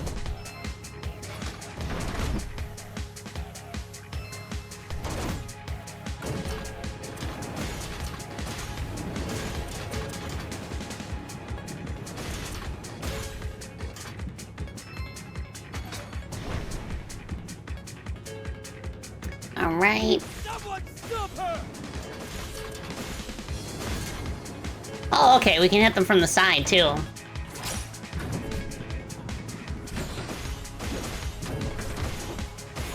My turn.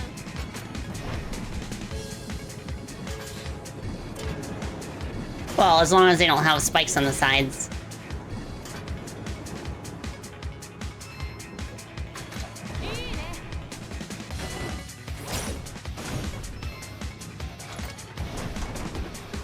Oh, we have to literally get all of them from the same attack pattern. Please. Don't lose heart! She's strong, but she's just a rookie. Oh.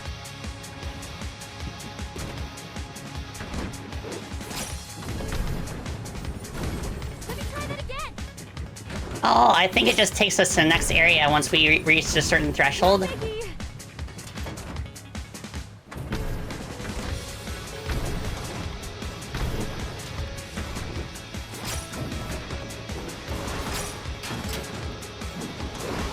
I need the rainbow track.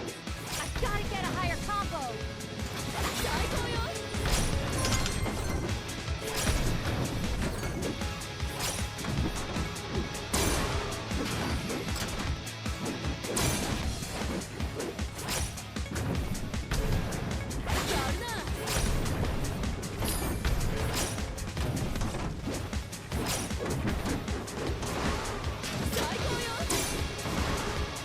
There we go.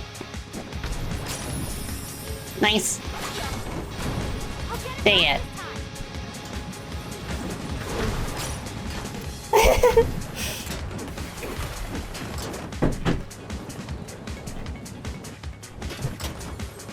Ow. Wait, did she just say whoopsie? Like in Mortal Kombat?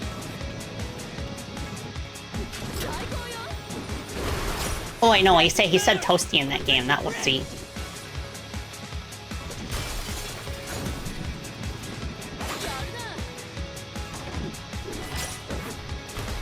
Kaboom! Okay, time for some real action. Oh my gosh, are we going full like anime fight?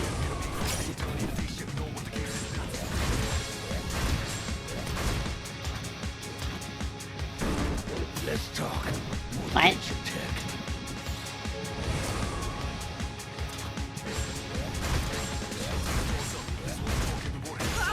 Gotcha.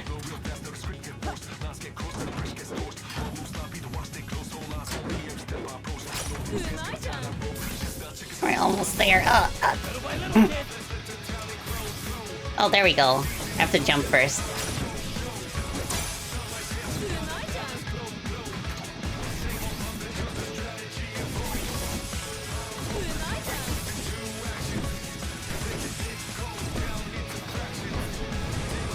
Oh, okay.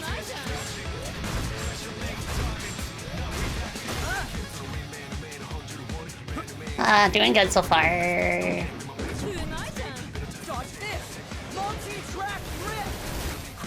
Oh my gosh, the multi-track drift.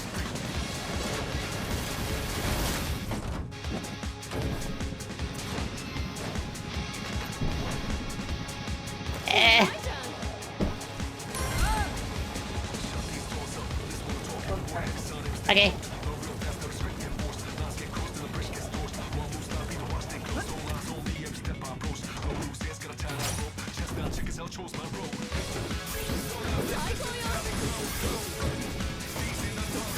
Dang it.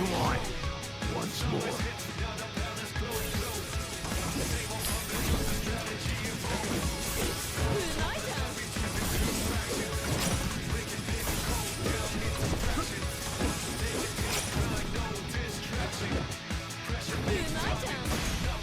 This is going nowhere. Ah. Everyone, grab hold of something. Yamagon is unleashing the Phantom Typhoon! Get ready, Emmy. Oh. Okay. I guess this is where we fly. Massive tornado? Don't worry. Ryusaku taught me well.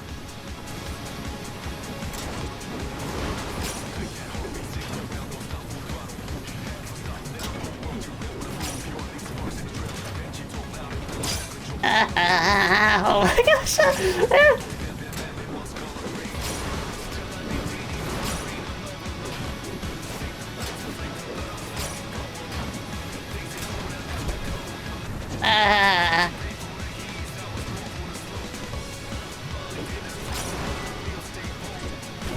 Dang it.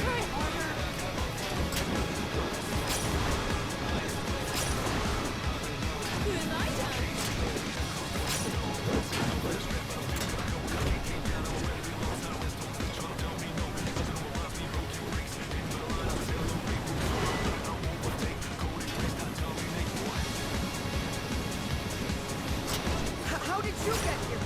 Forecast update. Clear skies over Lake Biwa. Oh my goodness.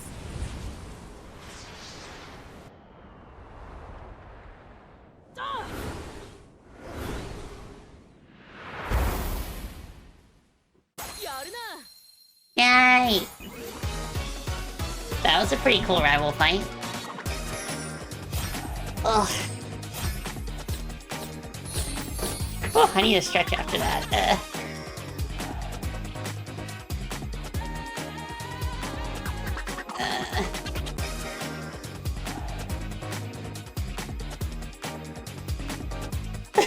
I know, right, you Chatty? Oh, I see. You think insurance in this world covers Denshattacks? I know, right?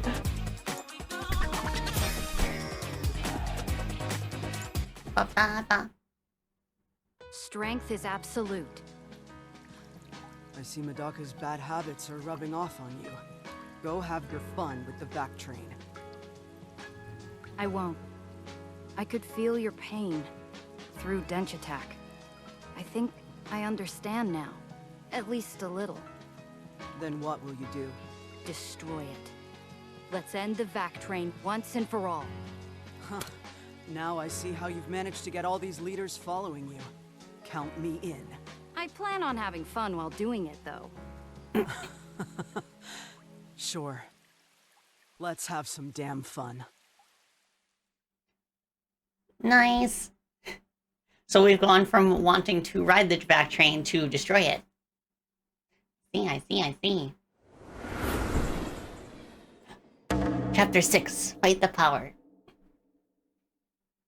I wonder if this is the final chapter, if there's 7 chapters. Good morning, everyone! Movement between the domed cities has been temporarily restricted as terrorists have been I swear that's the low health sound in Breath of the Wild. But fret not, we have deployed our trusty task force. They have been trained to deal with Denshattack terrorists. Let's cheer them on so they can restore peace as soon as possible. Go! Go! Task force!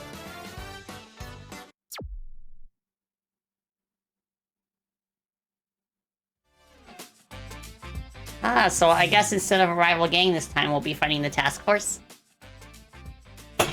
Alright, I'm gonna go back into sitting mode. Ah. What a workout.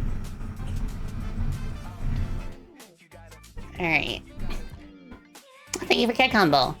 I can take a quick sippy stretchy. Ah.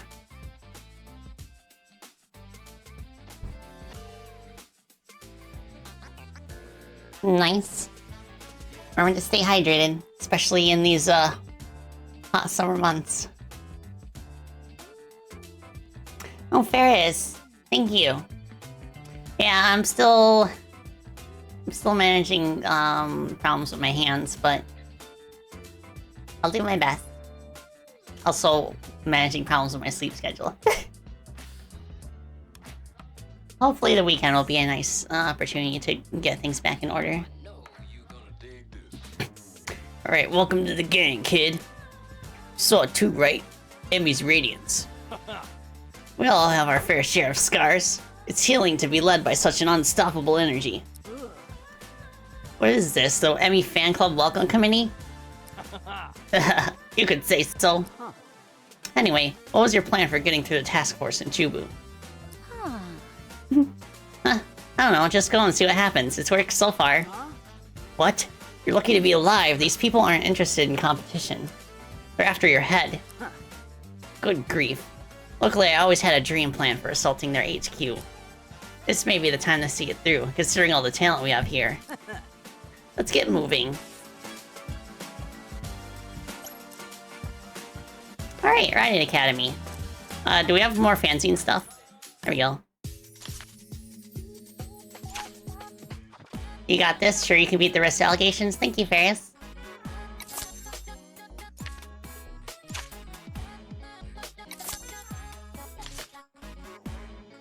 Ah.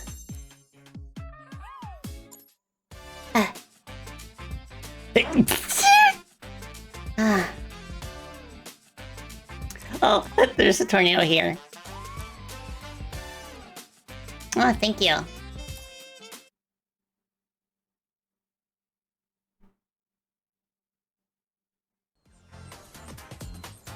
Oh, yeah, he was on the bottom of the loading screen.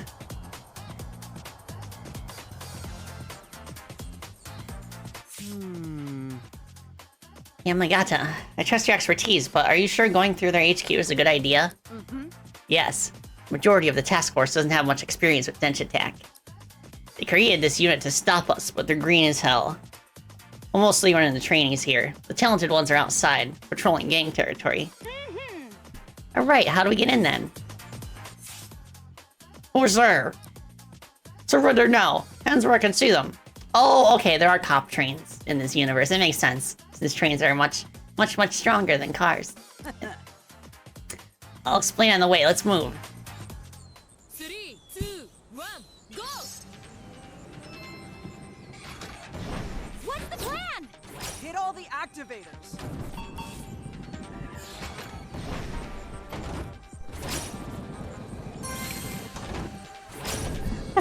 Okay.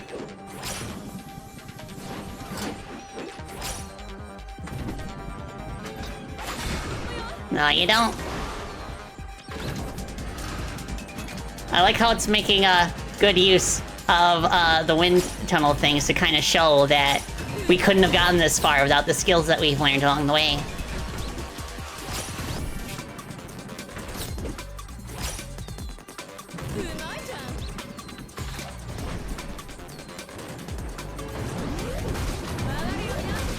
Oh my goodness.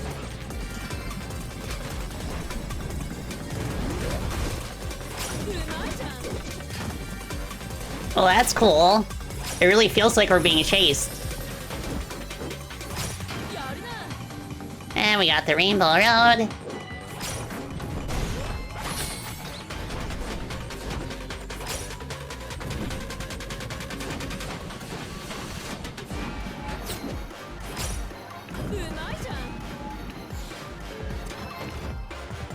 Ow. Are you even trying?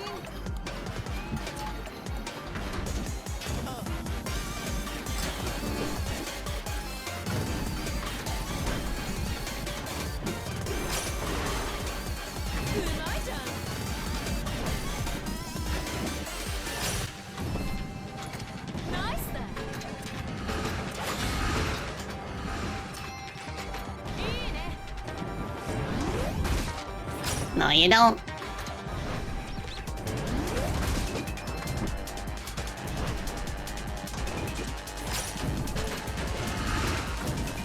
Shoo.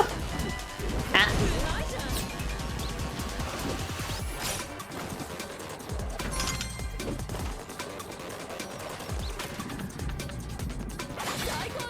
Right, now this one.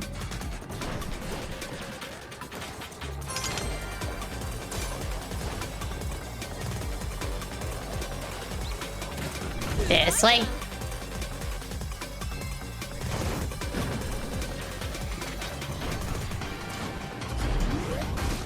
Oh my gosh.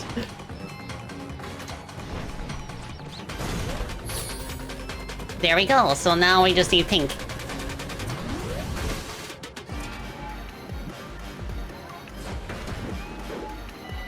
Ah.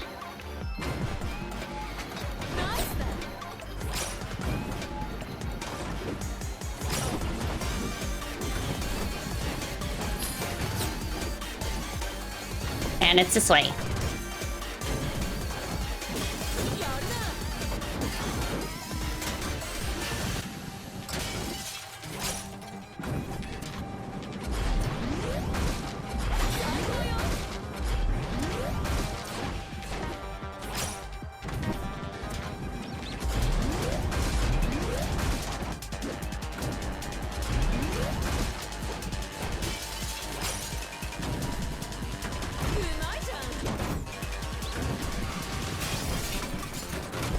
Alright, where are we going?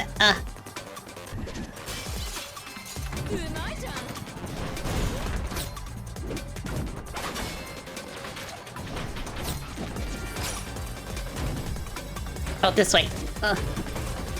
No, wrong direction. I believe in you, kid.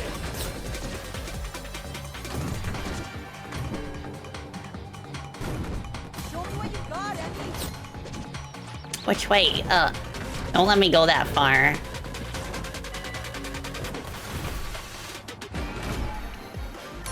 Maybe it's this way.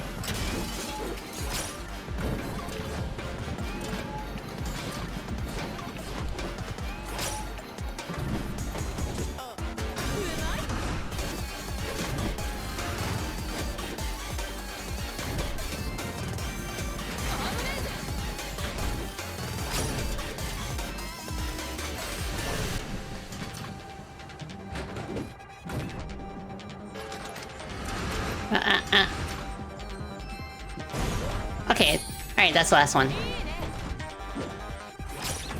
So now it's just the yellow.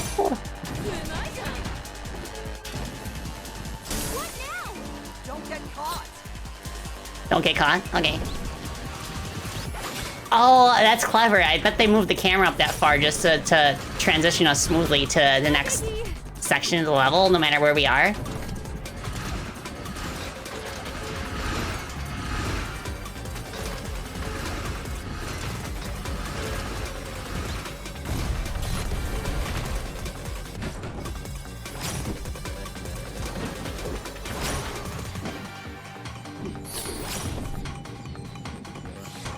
Pew! Nice.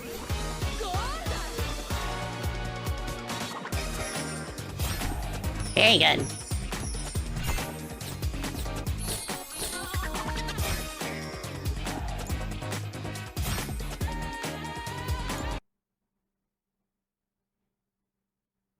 Heck yeah. Okay. Yeah, it does feel like this is approaching the end game. That was easy. You're right, this task force is green as lettuce. In their defense, we're dealing with someone who's beaten half this country's gang leaders. I can't believe I ran into you by ordering takeout in Beppu. Let's press on. We're still in task force territory. We don't want to let them regroup.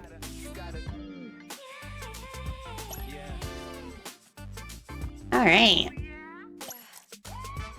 Oh, Shoppa. Look, brother, someone's using the forge here, too. Hello there. Could you be Richard Yasutsuna? It's an honor to... I'm not. And he's gone. What's going on? Who's this Richard Yasutsuna? First person ever to modify a train for acrobatic maneuvers. One could say he's the father of Denshattack. Oh, cool. Is he your hero? Something like that, yeah. Look, brother, he left some blueprints behind. Don't mind if I do. Paint splotches. Going all Splatoon there. Ninja stars. Okay. Oh, we have nothing. I don't think we'll get any other shops. So we can start working on these.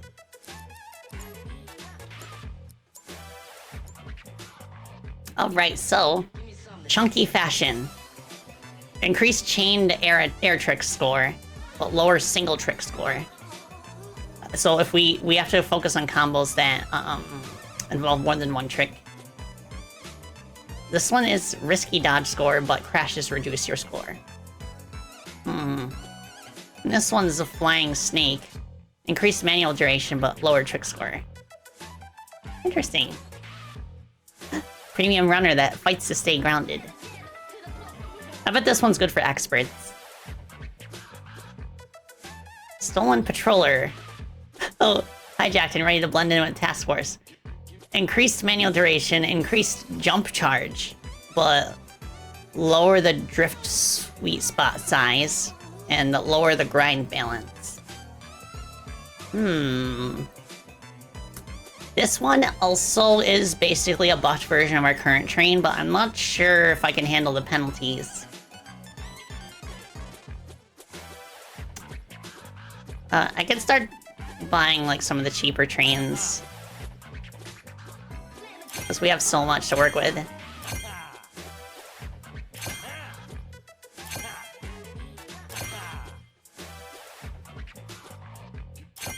Okay, I'll leave it at that, just in case we unlock more soon. I'm pretty happy with my current train. Beware the dog. Is it a robot dog or a dog dog?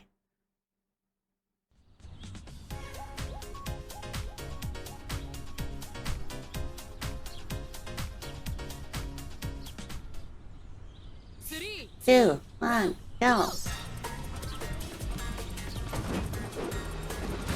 Phew.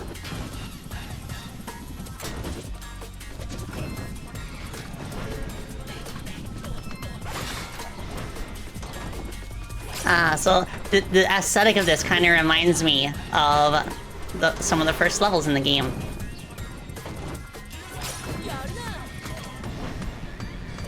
Oh, I want that. nice then. Phew.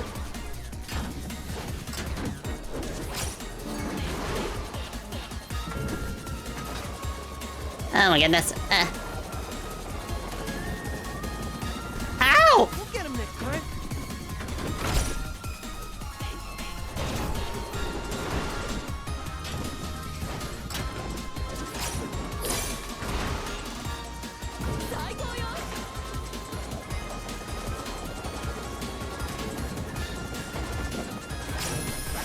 Nice! Rainbow Road. Well, someone got caught. Damn, that's Brian. He's the real dude. Ryan! You're mine. No. Run? That's a lot. Running is a lot slower than riding my train.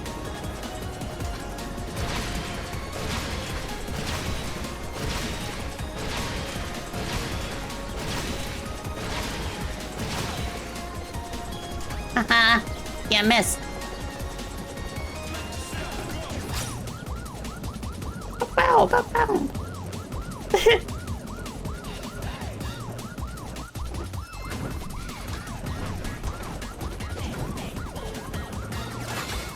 I'm assuming now that the dog we have to be aware of is Brian. Which would be really funny considering Family Guy.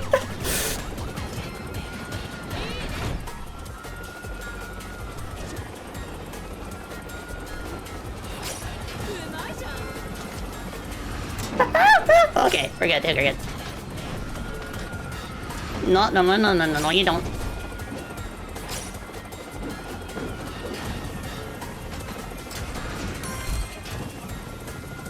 There's nowhere to run! Use the Yukaz to the mountain. Pshoo, pshoo, pshoo, pshoo. Gotcha! That was a cool twist on the ending gate, where you have to slam into it from above instead of jumping from the ground. Brian got tired of the family values, so he decided to Denshattack. Nice. Let's go. Are you all right? Where's everybody else? Oh. Tie him up. We'll take him to Nagoya Detention Center. Why are these bastards trying to scurry up north?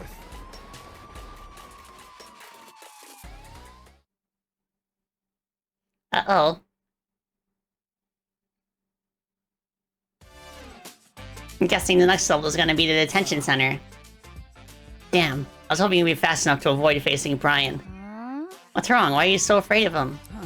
He's one of the best. I don't know why he flipped, but now he works for Murado. Core to Task Force is mainly Brian's old Denshattack gang. They're tough as nails. What's he going to do with our friends? Are they in danger? I don't know. We need to get out of here and find out.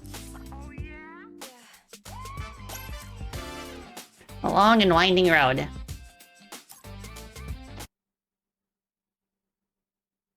So I guess some of the task force are ex-gang members. That would explain why they're so skilled at dealing with them.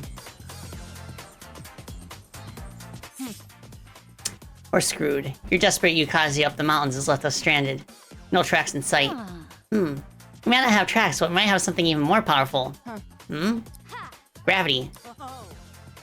You're crazy. I love it. I have an idea. Try driving down towards Gifu. There's a Denshattack joint where we might find out how to rescue the gang. Alright, let's ride down this mountain.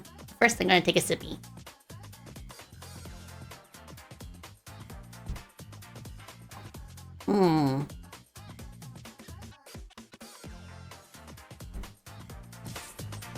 There we go. No track. No problem.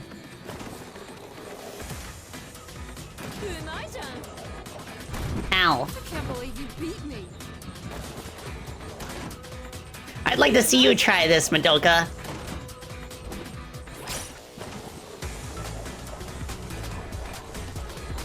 Ow. Won't give up.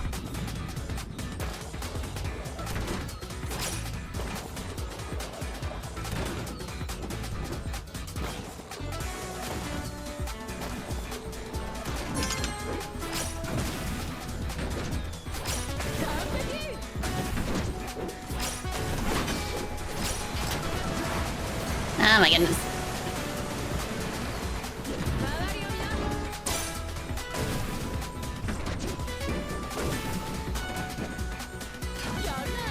Oh my gosh. Jump.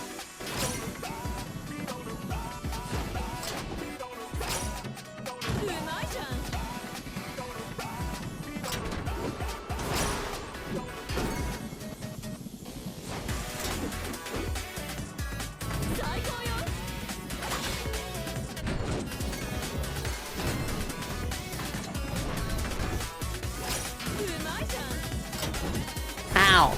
Eyes on the track, rookie.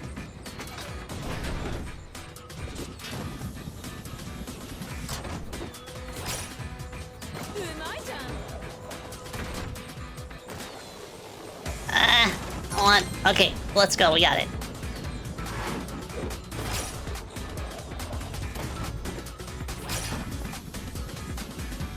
I saw some yellow paint back in that half pipe. Yellow paint, positive.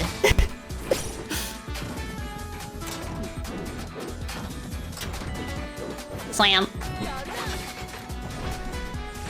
Come on, slam jam.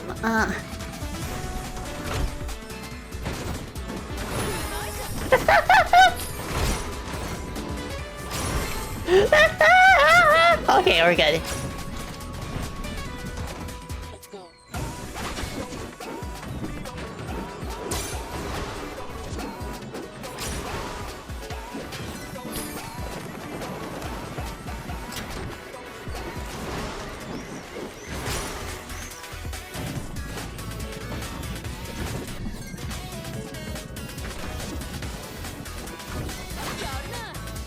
Let's go, Rainbow Road.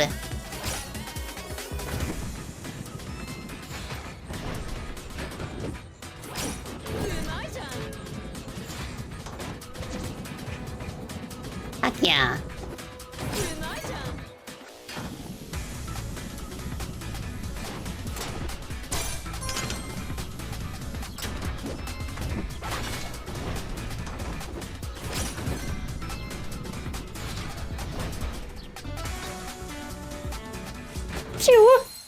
Awesome. Yeah, the whole time I was concentrating on that, I had Space Jam lyrics in my head to the beat of the music. Well.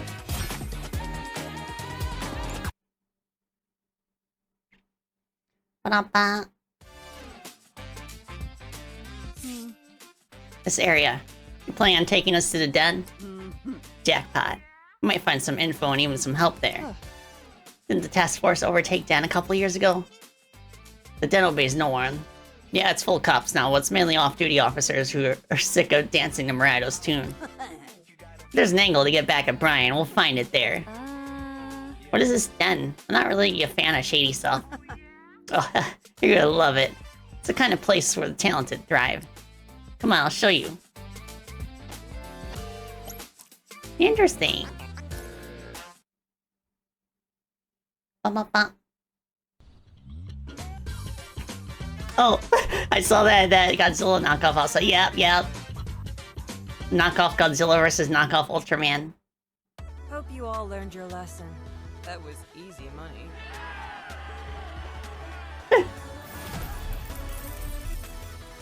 Up for a rematch? Interesting. Done running? Let me cuff you up. Hold on. I thought skill was the only law in Den. Oh, you want me to beat your ass before I arrest you? That's exactly it. But, if we win, you tell us where Brian is keeping our friends. And your task force train is ours. What did you just say to me, clown? Unless you're scared, of course. You never bested me in the Den. What makes you think today will be any different? Ugh, you won't be facing me today. Say hi to our star rookie. Hello, nice to meet you. First time in the Den? Yes, thanks for having me. Okay, I won't say no to an easy catch. You're on. Aha, full sense of security. Little do they know. Do they know?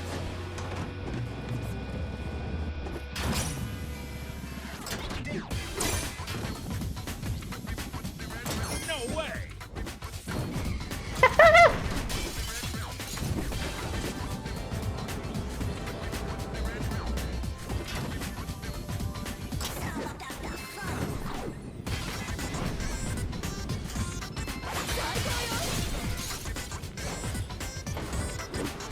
Thank you.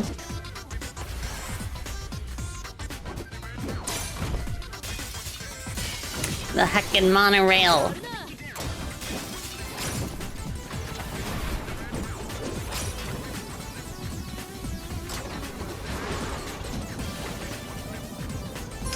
Thank you.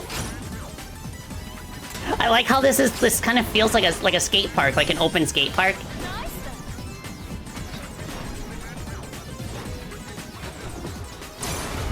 That's because it is.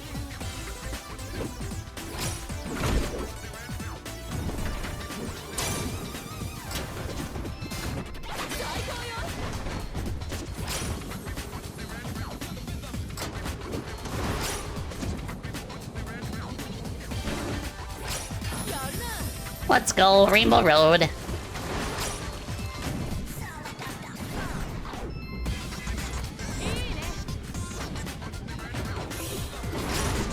Don't mind if I do. Over there. Are you even trying?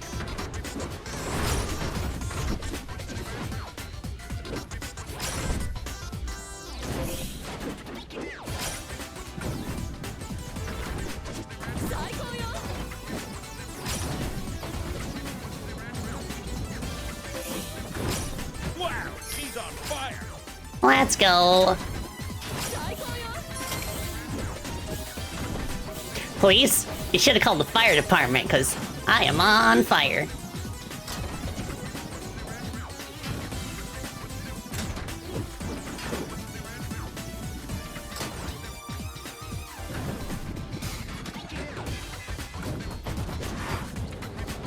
Okay, please let me land.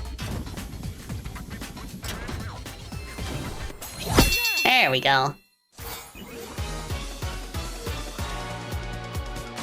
Haha.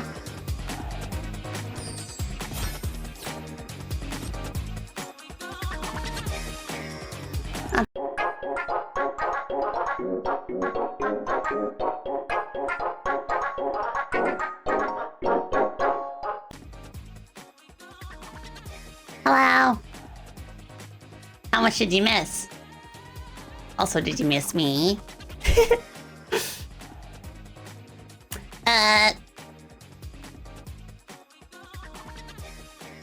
Oh my goodness. Okay, I'll take this opportunity to take a sippy. We're back. Definitely missed Bat. when did it cut out? Did you see me beat the level?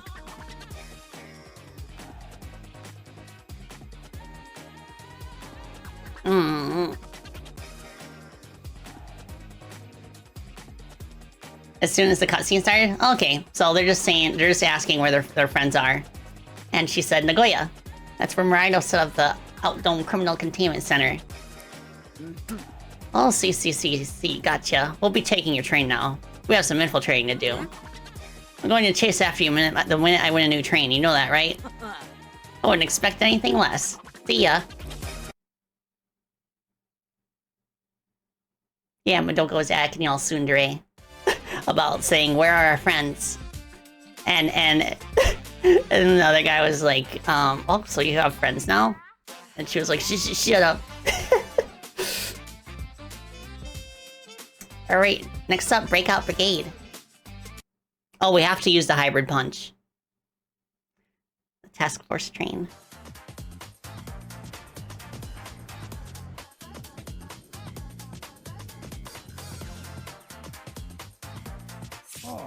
Ah, locked in a catacomb. This is nice. I always wanted to do it a little time. Once we break out, we'll be a proper badass gang boss. I mean, where are you? We need your help. Shipping me back to Fukuoka like I'm just cattle? No, we've got this. Do you hear me? I won't do it. If you ever want to see the light of day again, you'd better start working on Mirando's designs. That AI-ridden pile of shit will never work the way you expect. Lock me up for good, I won't do it. Not a fan of this ugly cop train, but it'll have to do. Nagoya, get ready for a riot. 3, 2, 1, go! Fail immediately. Ah!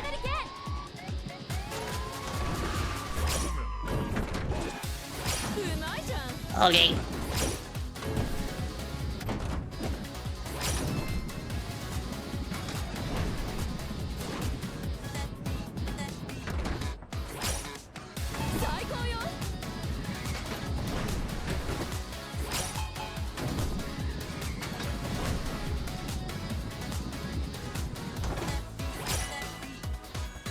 Slant, no? Okay, we have to break the dome, I guess. I thought it was a missile down there. Oh, let's go! It's a callback to the boss fight against Yoshi.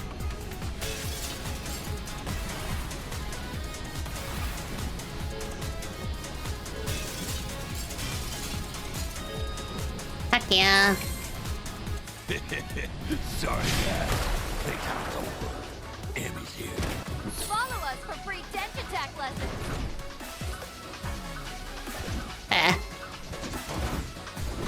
Dang it! The heckin' cut to black.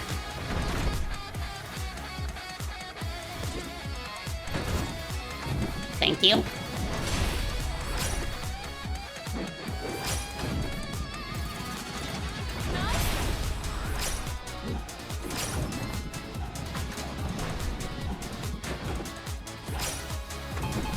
Okay, let's go this way now.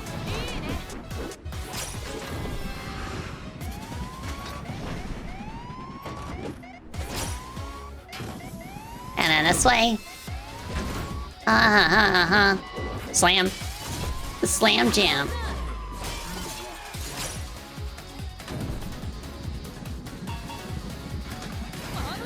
Dang it.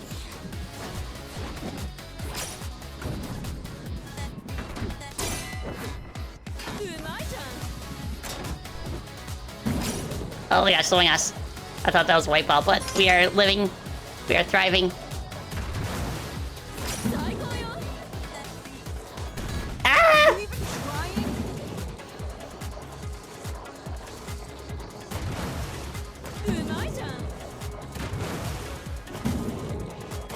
Dang it. Eyes on the track.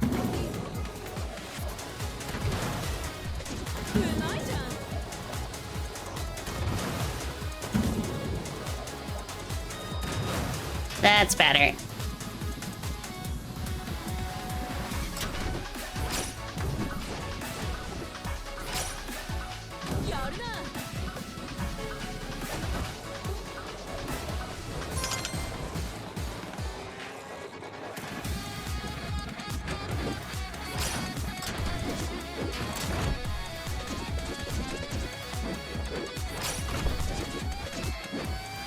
Ah, dang it.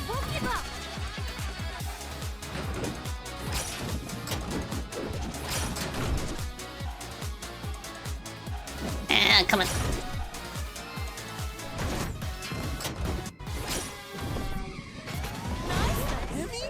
Thank God! I was Let's go. I'd never abandon you. Ah, my fugitive life begins here. Weren't we all wanted already? Don't ruin this for me. Alright, this way.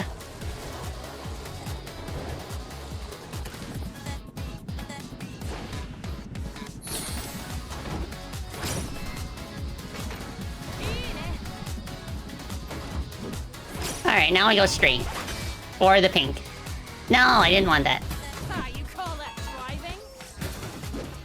There we go. Then we go this way. Boing. Boing.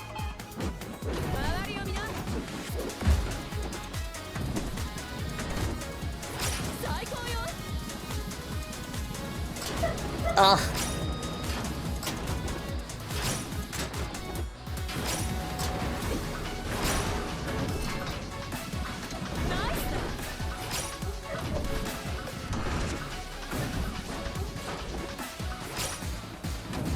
Okay, okay, whoa, okay.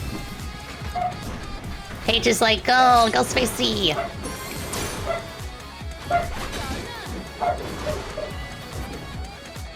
Don't mind if I do. What took you so long? Gotcha. And what's with this ugly tree? Long story. I'll tell you when we get out of here.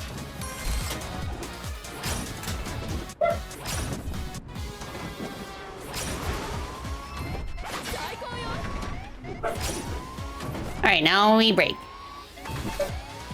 We break and we take a break. Huzzah! Paige wants more 4 AM grass. I would not be surprised at this point. My goodness. Emmy, thank you, thank you, thank you. Thank goodness, those cells didn't match my glam at all. Hey. This was fun and all, but I'm gonna take you in for real now. Mika, where'd you come from? Hey, long time no see. Don't bother running, you know there's no one faster than me. You know we've gotta try anyway, don't you? Sure, I'll even give you some time. 10, 9, I'm 8. Engine's already on, everyone hop on.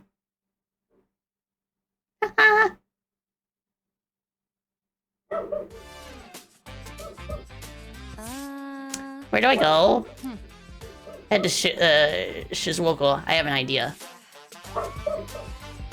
She bark. I better check what's up with her.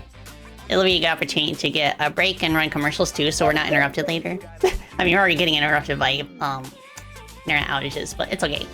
It's only for a couple minutes at a time. What the dog doing? But in the meantime, do take this opportunity to refill your water and stretch if you need to, and I'll be back in just a few minutes.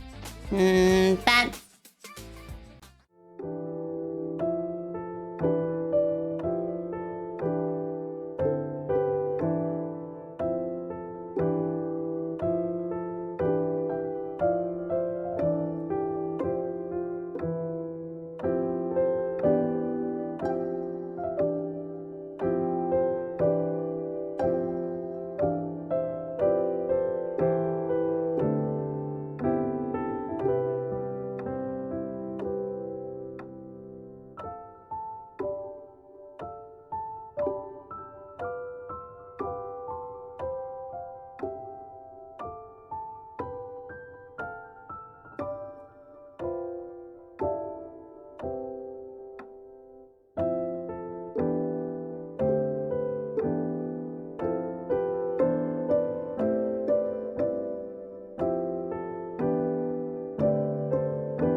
I'm back! And I'm a bat! Thank you for your patience, everybody. I like the dissonance between my BRB screen music, how calm and soothing it is compared to the high octane action of Denshattack. It makes quite the Densha impact. Yeah, new router didn't fix the stream crashes. We also got a new modem that didn't fix it. So at this point, we can only conclude that it's something not of our doing. Like maybe the cable somewhere on the power lines is acting up or something, but that's out of our control. So hopefully someday it won't be as bad. Fanzine! Welcome back. Hello. Please, lower your voice. Autonomous printing stations have been banned across Jubu. I'm afraid that ban may go nationwide soon enough. Oh. Huh? Wow, how come? Morido caught wind of certain propaganda glorifying Denshattack, recently declared a terrorist movement by the government. Oh, wait, has Parikun always had that graffiti on them? I think so. I wasn't paying attention before. Oh my, I'm so sorry, Parikun. Should we stop distributing my fanzine? Au contraire, we need to keep people informed now more than ever. Let's get printing. Oh, it could be Twitch? You know, that's a good point. It makes me wonder if maybe we could have another YouTube stream sometime and see if we still have the connectivity issues. Because that would be fantastic if it's not, if it's like, just like website specific or something. Because then it's within our control to adjust. Playtime is over. Brian. I wonder if Brian is a family guy.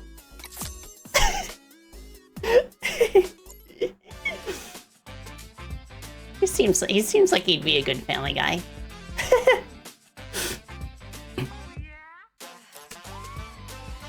Okay. Wait, can I switch my train now? I should have checked that. Well.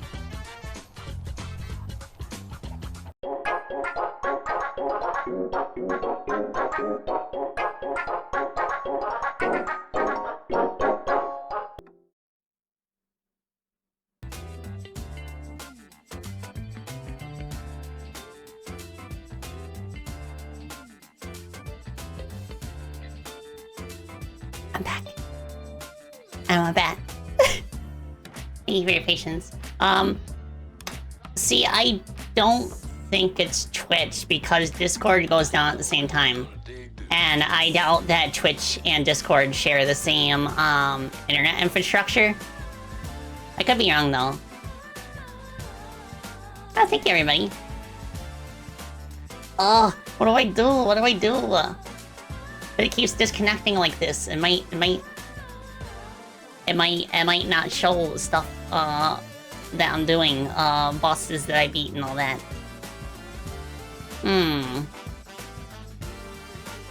What do you think? Should we call it early and then pick this up on Tuesday? Or should I like try it just one more time? The NS server? I'm not sure if maybe it could be the new modem. I doubt it though, cause I got it set up. And it was fine yesterday. How much more do I have? I'm in the middle of chapter 6 right now. So like if I were to pick this up on another stream, the stream would probably be relatively short. That's probably fine, I guess. Disconnect patterns are too similar to the old modem.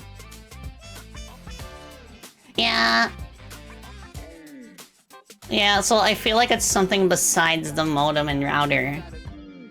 Maybe there's like a cable issue somewhere. Yeah, it can't be the modem if I changed it recently.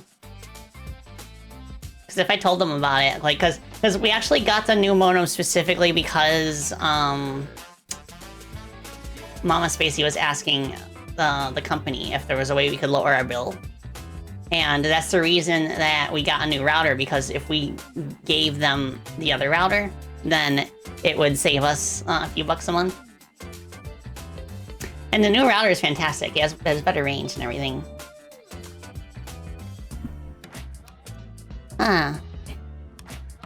Okay, let's try it one more time. And if we keep DCing, then, yeah, then we can just do Chatty Batty. Also, I learned that I can actually switch my train out now.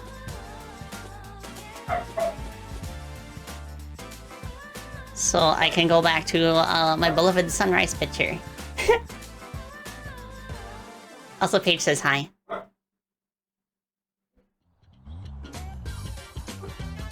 Definitely dealing with an upstream issue, but at least you can tell your ISP that now. Yeah. Huh.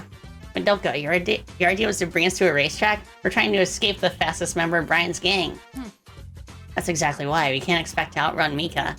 So Emmy's going to beat her and all of her stupid squad. I know you're all fans of Emmy, but...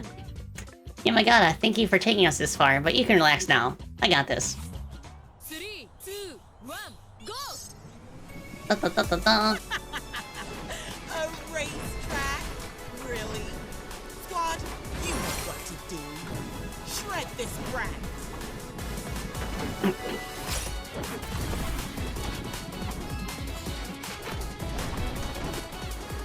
Alright. 2.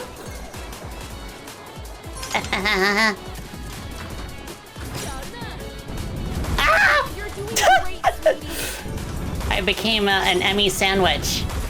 Careful! She backs a punch! Wow. Gotcha. I guess the Heckin' Crushers are the main introduced gimmick this time around, and for this chapter. Kid, it's him! Goodbye.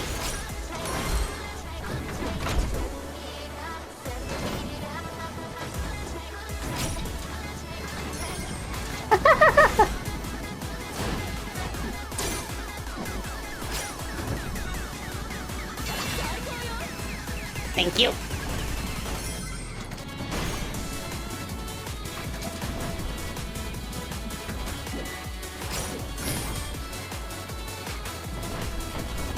I gotcha. Ride like the wind, bullseye. Oh my goodness, let's go. We got Rainbow Road. That's gonna help.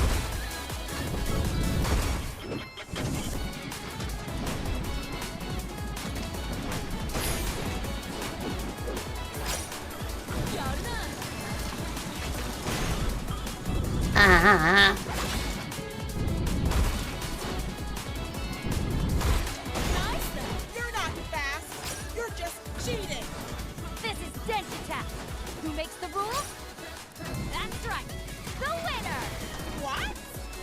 Make way. Nice. I wonder where the Rainbow Road is.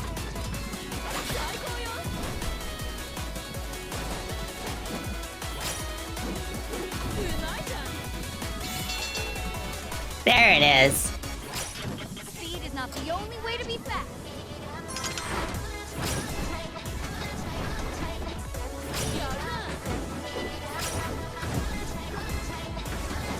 Fuck yeah. Awesome.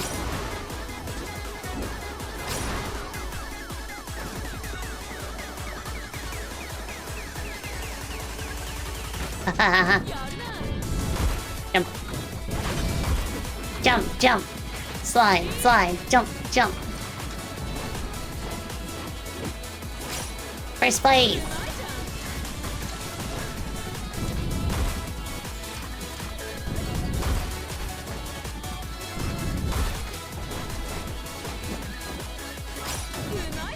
Haha.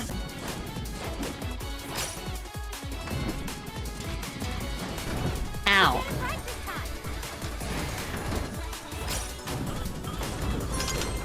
Very nice.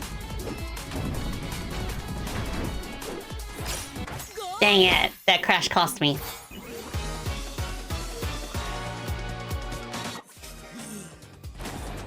Okay. Once more with feeling. 3, 2, 1, go! A racetrack? Really? Squad, you know what to do. Shred this brat.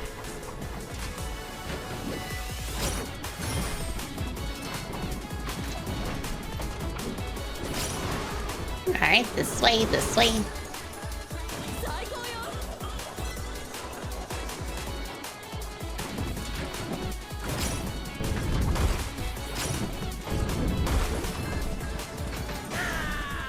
Gotcha.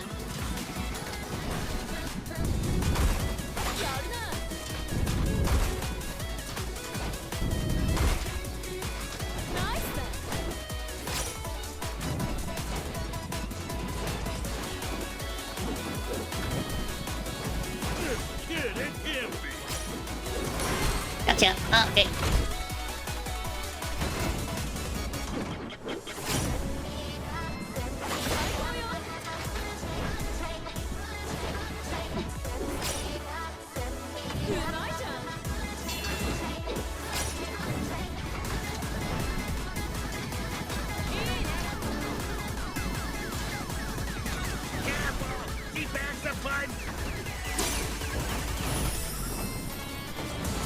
Let's go.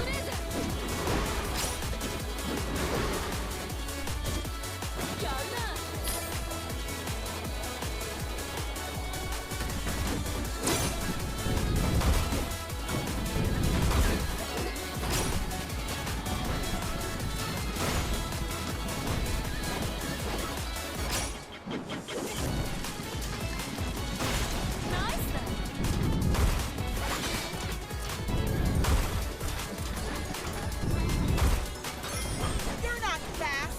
You're just cheating. This is Denshattack. Who makes the rules? That's right. The winner! What? Make way!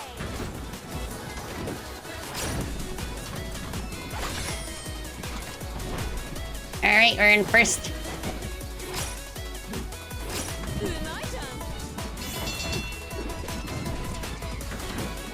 Dang it.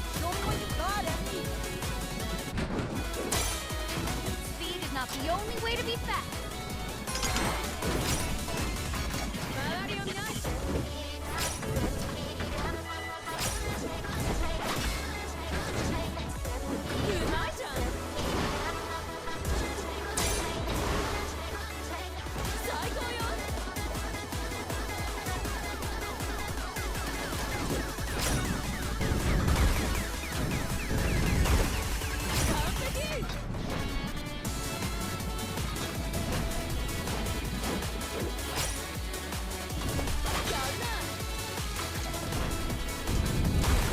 Dang it. Come on, you can do better.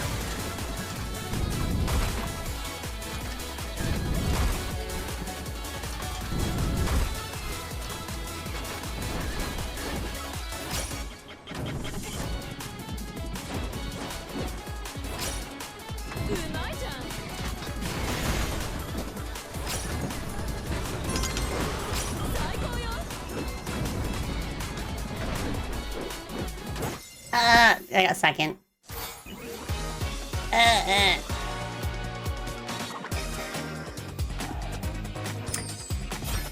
Oh, cool. Did that count as passing?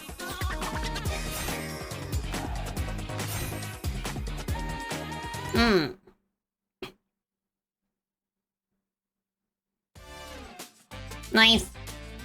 Ah. Did you see that? It was amazing. Emmy, you're unreal. Huh. Know what you want to cut your celebration short, but we're not out of the woods yet. Woods, huh? That's not a bad idea. If there's anywhere we can disappear, it's in the mountains. I say we go across Yamanashi. That'll throw off the task force. Okay. The Fuji escape. Nice.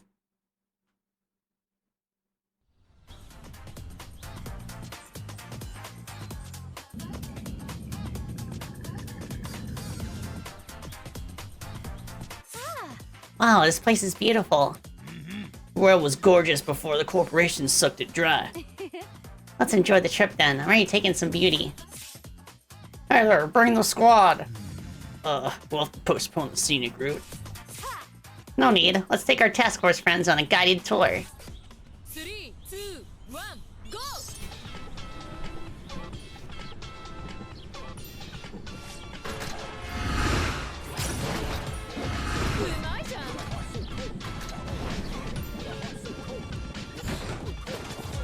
Ow.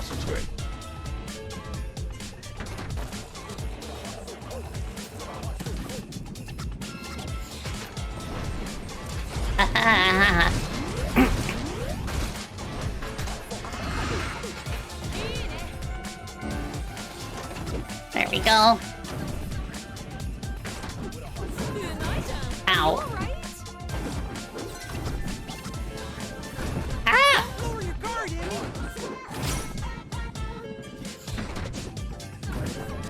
Ow. Are you even trying?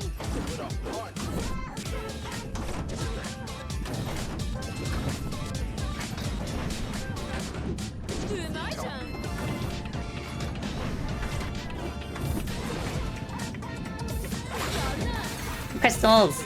Oh, guys, I think we lost the cops. Aw, they're gonna miss the best part!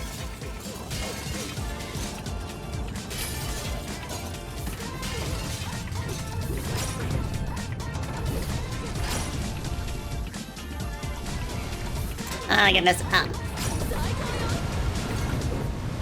Whoa, whoa, whoa, whoa. This reminds me of that one Pal World clip that's been going around on social media, where he's jumping over the big wave. That just goes to show that sometimes what all you really need in order to make like a boss fight or a set piece feel like more intense is scale. Just make it huge. Which I suppose is more of a thing for 3D games compared to 2D, because 2D has limited screen space.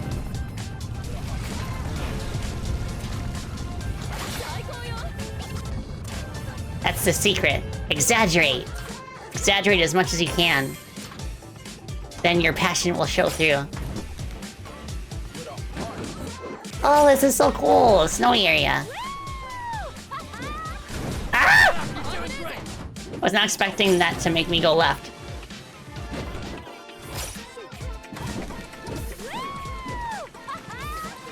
Doesn't this kid need tracks anymore?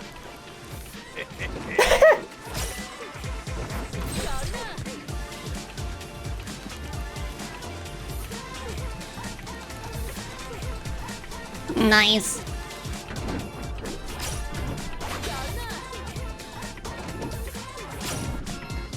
Don't mind if I do.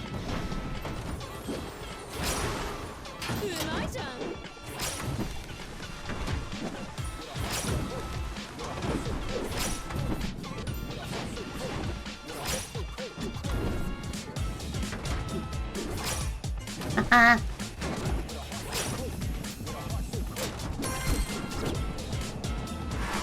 This is like a completely separate route from the main path. Phew! Let's go. That was a cool level. Some really nice shifts in set piece. Started in grasslands and went into a volcano and then ended in the snow. Awesome. Yeah, surprisingly, it's not the first volcano in the game. Ah. Oh, Archie Mega Man is returning? That's pretty cool. I mean, no pun intended, since we're in a snowy area.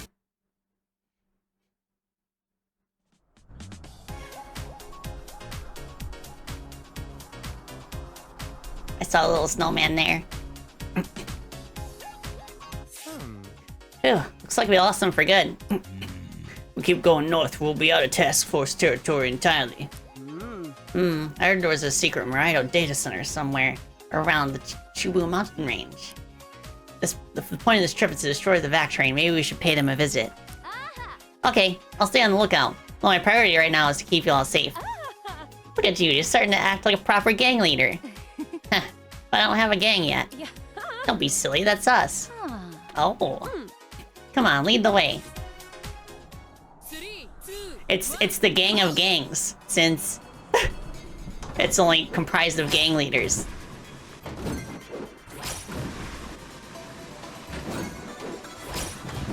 Fuck yeah.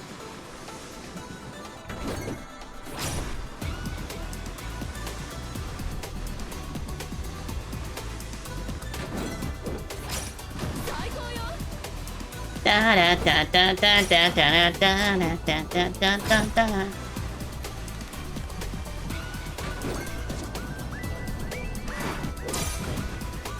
Can I break that?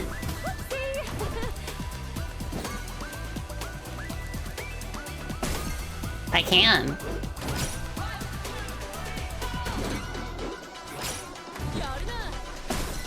Phew.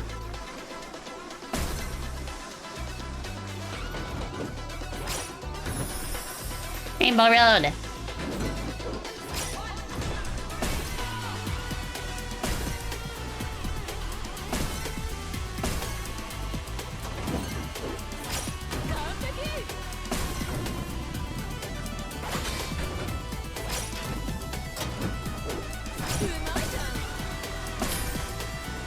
I destroyed it.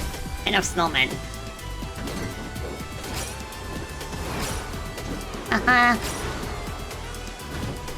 Yeah, look upon my tricks, ye mighty and despair. And have this pear if you're hungry.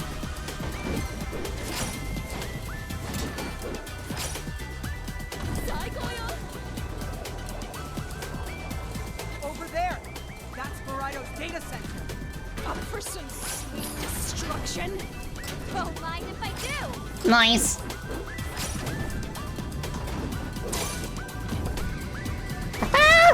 Try harder.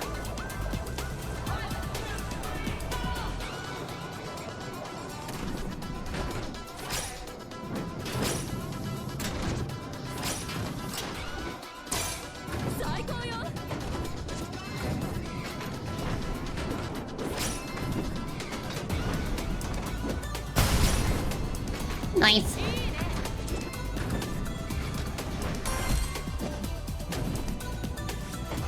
Phew. Ba, ba, ba.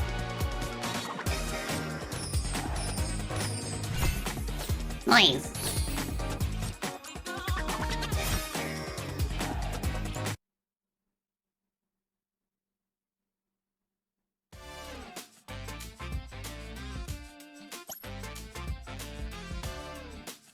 Ah, what's this? Shopping!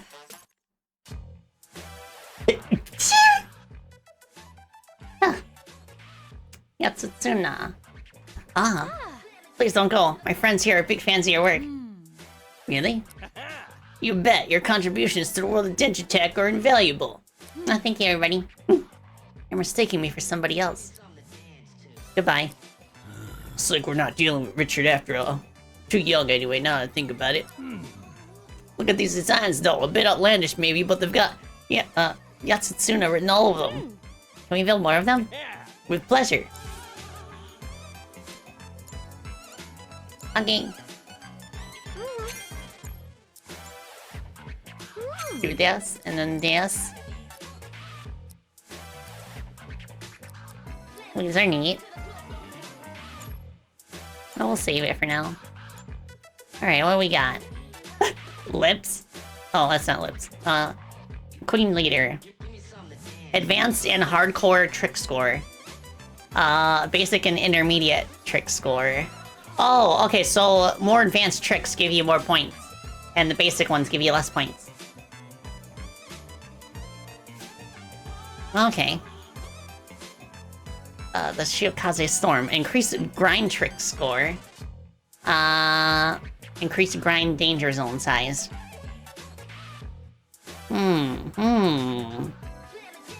That could be pretty cool. Iron Greaser. Manuals give combo. I'm interested. I'm interested in this. And then Rocket Cowl. Times 2 score on the grind sweet spot, but you lose the combo if tricking in the danger zone. That seems risky. But I do like how the train looks, though. But I'm gonna try the Iron Greaser first. I'm gonna diss one.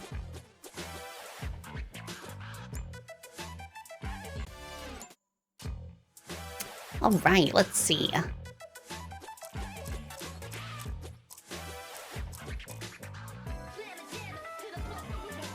Because I do a lot of manuals.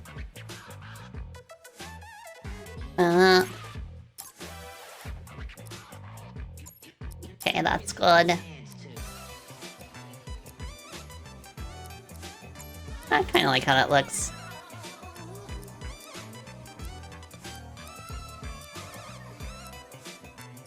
Hmm.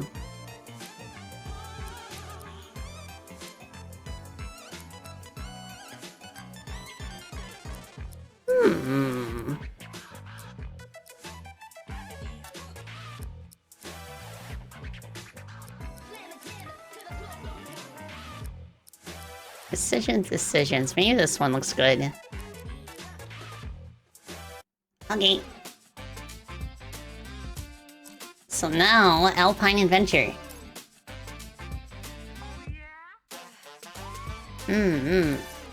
Okay, hang on, I'm gonna try the colors again.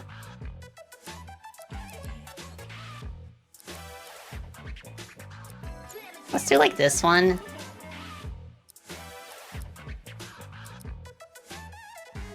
Yeah, okay.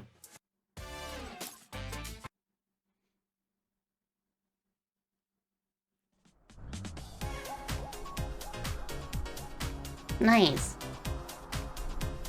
It's another dome.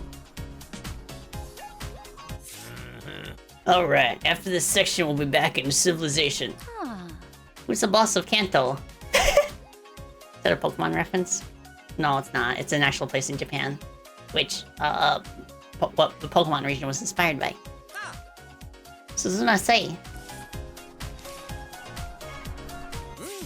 She's not only a legendary Denshattacker, she's also an incredible singer. She's got a massive following outside the Dome cities. How can this nerd know more about the Denshattack than we do? Are you interested in becoming an informant? Gang, eyes on the prize. We're not at Chubu yet.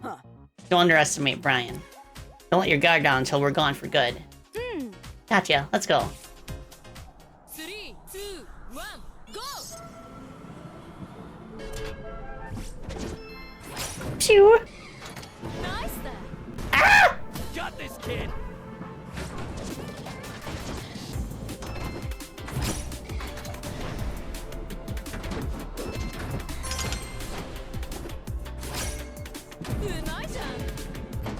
Oh, I can feel the lower grind window. So I have to push forward like right as I'm landing now.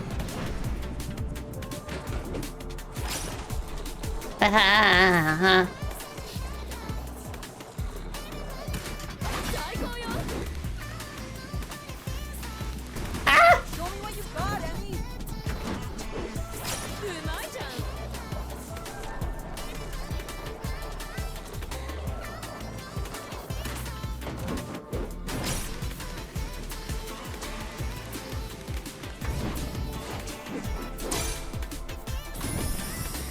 Rainbow Road.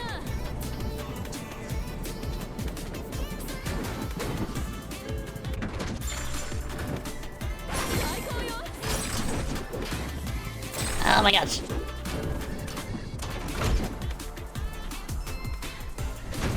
Ow.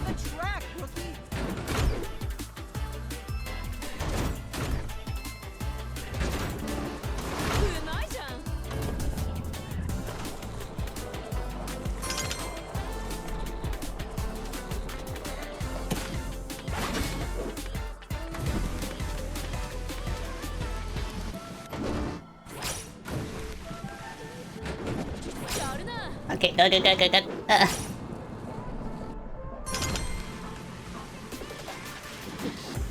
Ah, you call that driving?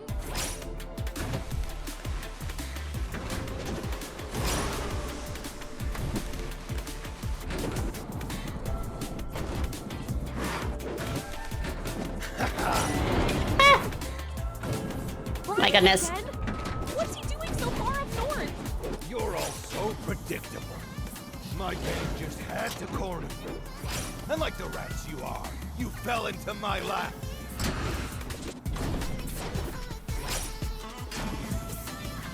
That manual counting as a combo is like really helpful if you can get the timing down. I'd say this is a pretty good like intermediate level train to use.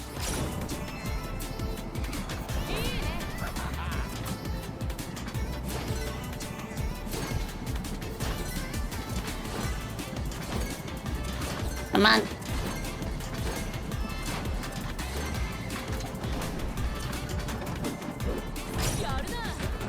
Nice! I do miss the fast jump charge though. I guess it depends on the level.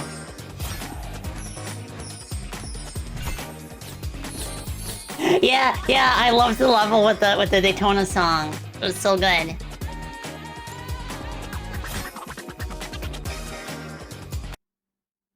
Ba-ba-da-ba.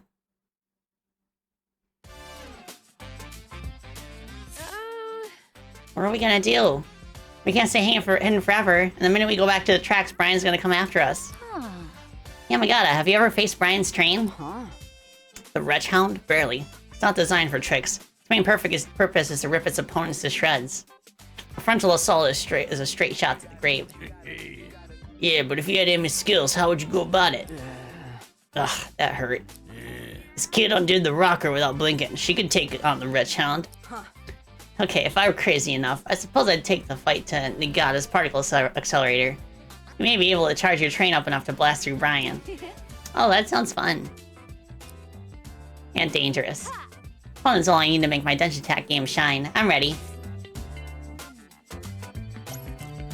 Yeah, relativistic trains. So I'm guessing this is the boss fight of Chapter 6.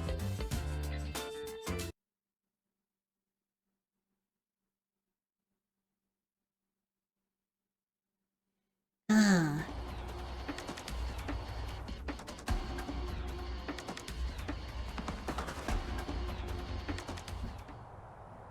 3, 2, 1, go! Next up, particle accelerator. Ow. Let me try that again. Next up, particle accelerator.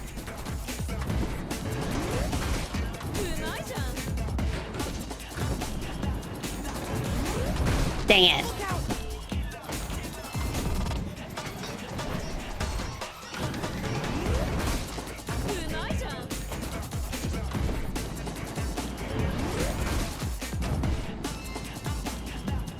Don't let your guard down.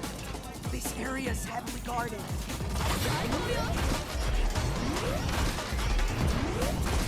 Ha, you missed.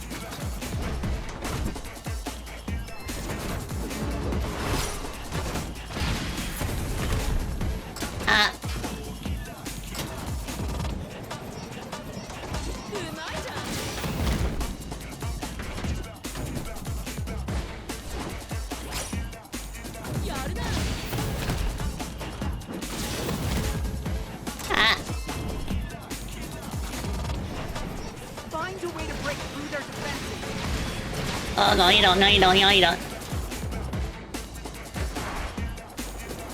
Get him. Haha.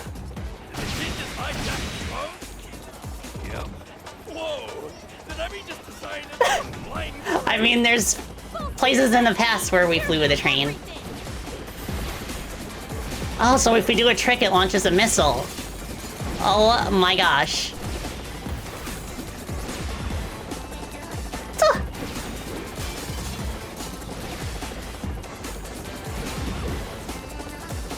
Let's go.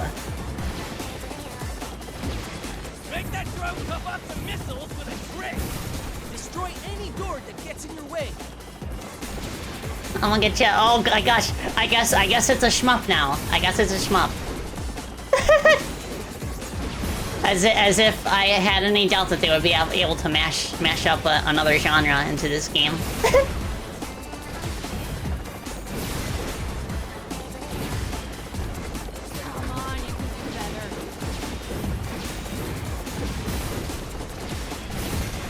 Okay, the right trick is the fastest one.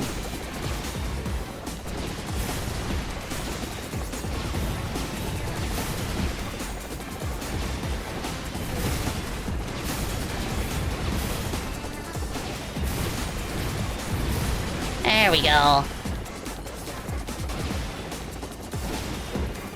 Oh, how much you want to bet someone's gonna do a Thomas mod for this?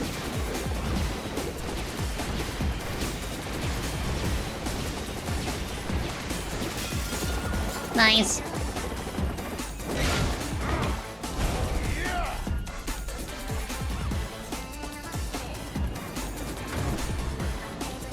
Tired of running? Hey, puppy! I'll play with you in a minute! Let me grab you a toy first!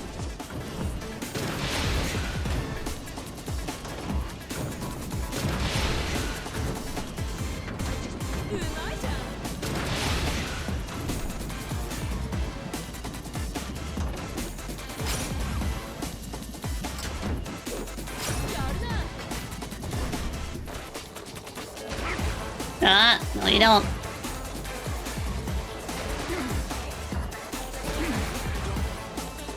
Oh, so that's why that early mission where Brian was introduced had dog in the title. Because his train is literally called the Wretch Hound. No, you don't. Ow.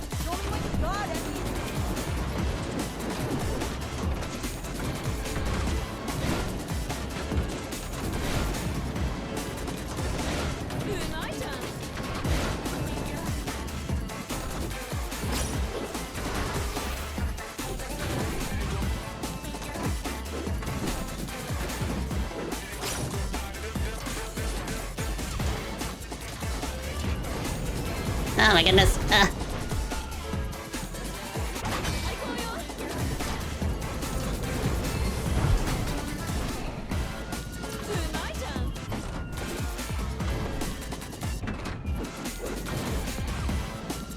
Gotcha. You made it. Now hit all the accelerators. Oh, okay, so we're in the particle accelerator now.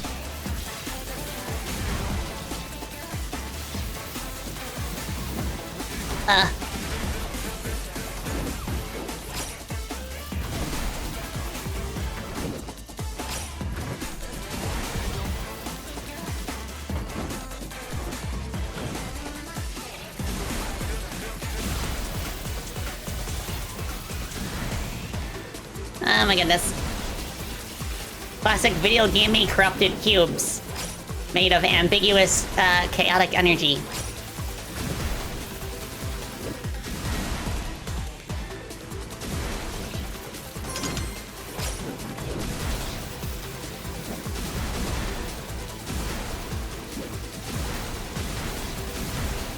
Oh, so that's why we can move left and right while sliding with the trick button.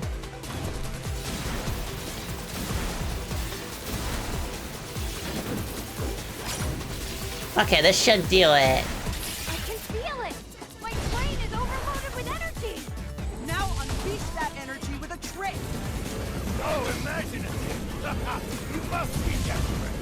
Oh, okay. We got projectiles now. How I love a feisty brain. Playtime's over. Dang it. I can't believe you beat that! How I love a feisty. Dang it. I won't give up! How I love a feisty brain. Dang it. My little kid! How I love a feisty brain. Playtime's over. Let me crush that beauty brain.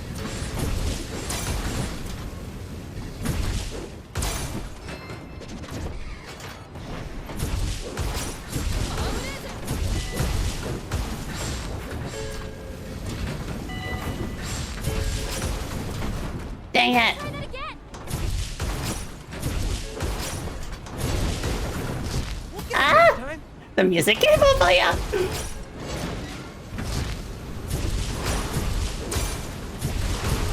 I'm gonna get ya. I'm gonna get ya.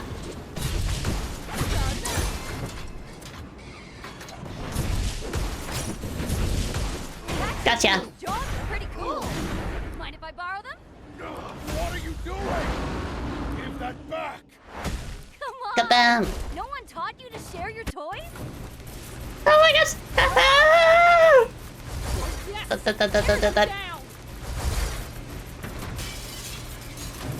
I recognize that stock glass breaking sound effect. I am the boss now. Pew, pew, pew, pew, pew, pew, pew.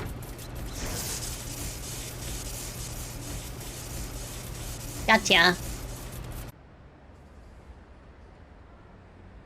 Oh, blackout. Huzzah! That was a pretty cool boss fight. I still think Flying Castle is my favorite so far. But not bad, not bad. They gave us a heckin' gun, essentially. The ability to launch projectiles. And then we got to ride on top of a big gun. A big flying gun. And shoot down other guns. We used the gun to destroy the gun.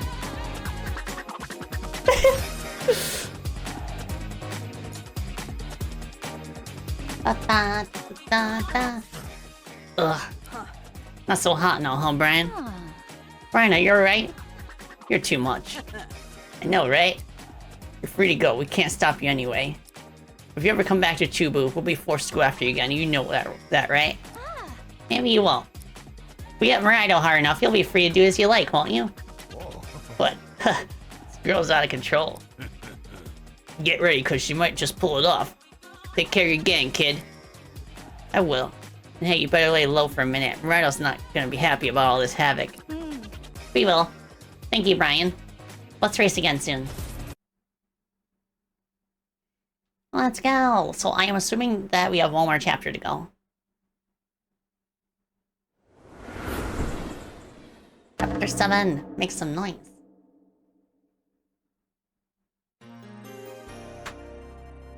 Yeah, he was pretty sportsmanlike. Morning, everyone. The regular schedule will be restored little by little after the outstanding intervention of our dear task force. In the meantime, would you like to know more about Tokyo's dome cluster? It's Miraido's most ambitious project to date. A series of interconnected domes to cover the vast Tokyo metropolitan area. And they come with the latest tech in kaiju control. After the climate catastrophe, those pesky monsters came out of the water. But There's monsters? Literally. I mean, there's mecha, so that makes sense. There's heckin' kaiju in this game. Yeah, why are we even surprised at anything at this point? Can't believe we managed to get past the task force. I was acting all tough, but I wasn't sure we'd make it either. Emmy's too good. I don't understand how she ever lost to Madoka. I'm just better than all of you. Oh yeah, we did see the legally distinct Ultraman and Godzilla earlier. Foreshadowing. Emmy was too green back then, but the key to her potential is how fast she picks up anything that she puts her mind to. She's a true Denshattack natural. Speaking of which, since we need to lay low for a while, I might as well learn some new tricks. I want to try to drive on more than one track at once. Multi-track drifting. That's my signature entrance. It's mostly for show. I can't see how it'd be useful in a match. Really? I've got ideas. Let's go do a track. Okay, how much do we actually have left? So if I zoom out, I'm guessing it's this place, and then maybe like chapter 8 is up in the top right. 2 chapters? I doubt that we're gonna be able to do both chapters by the time I have to wrap up for today. So what I'm thinking is I could wrap it up early, and then we can continue on Tuesday, and then beat it. I think that's a pretty good plan, and then it'll give me time to see if there's anything I can do about my connectivity issues, which were especially bad today, unfortunately, but it's all good. It's all good. We still made good progress, and I still got to see you all this week, so I'm happy about that. So let's go over to Chatty Batty, and then we can wrap things up with some extra chatter. Right, So thank you all so much for your patience. I know it can be a bit frustrating when we have connectivity issues, but thank you. All right, bats. Thank you for the stream. Yeah, thank you. All right, let me make sure that I exit out of this correctly. Oh wow, there's actually more of Japan than I thought. In terms of like what's left on the world map, from what I can see. There we go. Okay. But yeah, like I said, I just needed a break yesterday because of tummy issues. But the weekend's always a nice opportunity to kind of like take a break from everything. Yeah, especially lately because my fellow game developers that I'm currently working with, they've all been quite good at making sure not to work on weekends. So I do need to get myself into the habit a bit more. I'm also gonna do my best to stand more often while I'm working. Because I think that's gonna be the trick to helping with my pinky numbness. Because throughout, while I was playing today on stream, like spent the majority of the stream standing up, and it's not getting worse. I do think it's like slightly improving. So I'm hopeful. I'm optimistic. I guess this is just my body's way of reminding me to take proper breaks. And I think worst case scenario, I have other options. Because I also have one of the, it's a really interesting kind of chair where it's like a kneeling chair. And what it does is it kind of like shifts the weight from your back to your knees instead. By itself, I can only sit on it for like half an hour at most. Just because afterwards your knees start getting a little tingly. But it's nice for the sake of variety. Yeah, definitely listen to your body. Because I have very good friends of mine in the game dev space, the art space, the VTuber space, who have all like dealt with carpal tunnel at some point. One of them, my good friend Mango, also recently went through surgery, so I hope that's going well for her. I heard that has like a recovery period of a few weeks where you can't use your hand at all, but then after that, it supposedly like the pain goes away. Actually, I'm not sure what to think about in terms of doing it myself someday. Because I've heard that the relief it like eventually comes back. Like the pain eventually comes back. But it gives you like a good few years of relief. Yeah, Mango went through surgery for carpal tunnel. If I'm not mistaken, it was for her right wing. But we'll see. It'll be interesting to see like how like things went for her. And I also noticed that there's like a Reddit server like specifically geared towards like carpal tunnel sufferers and patients. So I'm hopeful that as long as I don't go overboard, then I can still keep it like manageable until I'm a lot older. And like I get the feeling like Toby Fox has not been specific about what kind of hand pain that he's been going through, but I have a feeling it has something like it has to be something related to carpal tunnel. That's the only thing I can really think of in terms of like a condition that would actually like prevent you from using your hands properly. And he's been candid about like how he loves playing the piano and he misses playing the piano. But I'm at least glad that he's in a position where he has like a really good team to help him continue to bring his visions to life. Yeah, that would do it. I think in my case, thankfully I'm pretty good at like lots of different things. Like I've always considered myself a jack of all trades. So I think like worst case scenario, I would maybe have to just like reduce the amount of artwork that I draw, but I could still do stuff like you know, like communicate with team members and do like coding and stuff. Oh, Terios. There's our Freedom Planet Development Compendium. That's pretty interesting. Well, it sounds interesting at least. It also reminds me, I also saw a fan-made Freedom Planet iceberg. And I was just kind of like mentally going through each entry being like, oh, is this familiar to me? Do I know this? I think I got like 90% of them. I think the ones that I didn't get are like fan projects, because I'm not like quite as privy to them as the community is. I didn't get fan projects or usernames, and for some reason there was not safe for work stuff on there. So like, no, I'm not gonna bother asking what that is. but it made me think it might be fun to see how much trivia I can divulge during like a Chatty Batty stream sometime soon. That could be a good idea for a YouTube stream, where I kind of like just like take a glance at the iceberg and then like jot down as many factoids as I can think of. Oh, you posted a link on the Discord server? Ah, I see. So it's one of those like wikis that you can actively contribute to. Ah, I see.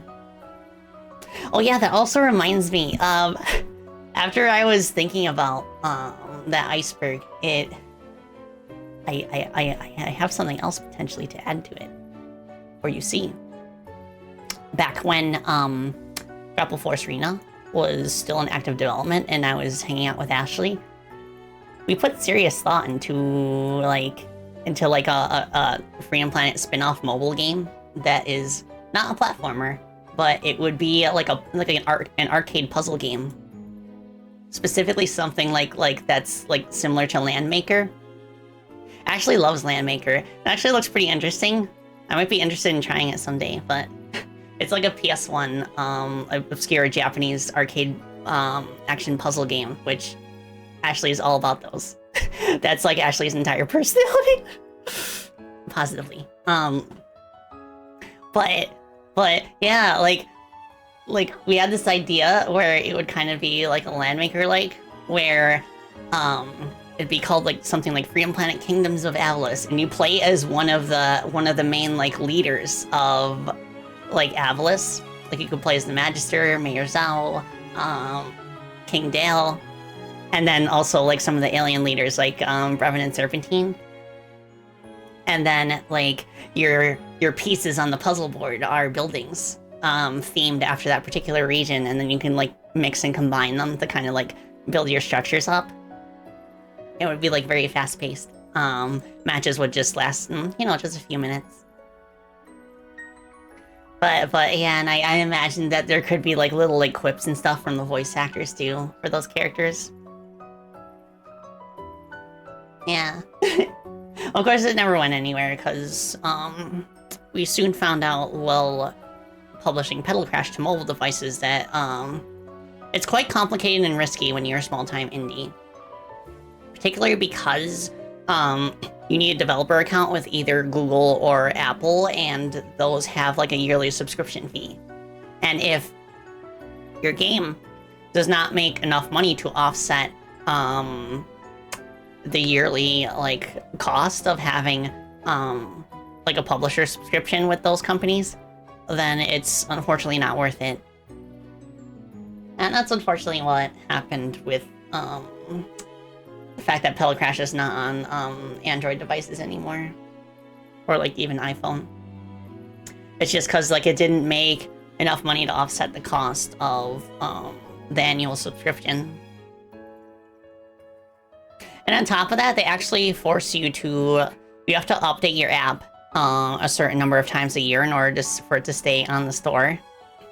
Like you can't just make an app that like exists as a standalone thing, and it has to be something that's constantly updated. I've heard some smaller game developers will actually get around that just by making very small tweaks and then like updating the build accordingly.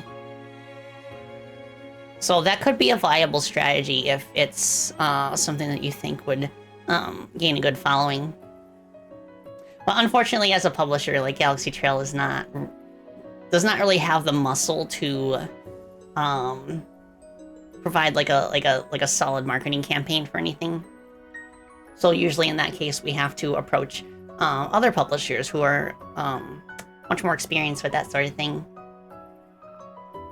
I saw one of my friends on Blue Sky quip this morning that an indie game can have one of these two things, but not both. Good marketing or be a good game. I don't think that's true necessarily. I think there are good indie games with a very solid marketing campaign, Denshattack being one of them. But in that case, I would propose that it would be like actually a triad of things. It can be a good game, it can have good marketing, and it can be cheap to make. So you can pick two at the expense of the last one. So you can have a good game with good marketing, but it's not going to be cheap. You can make a good game with an affordable budget, but it won't have a good marketing campaign. And then finally, you can make a cheap game and have good marketing, but then it might not be a good game because you spent all your budget on marketing. So I think a triad would be a more accurate way of putting that from personal experience. Yeah, I know, right, Elfie? And plus the whole thing about like Minecraft's early changelog updates about removing Herobrine.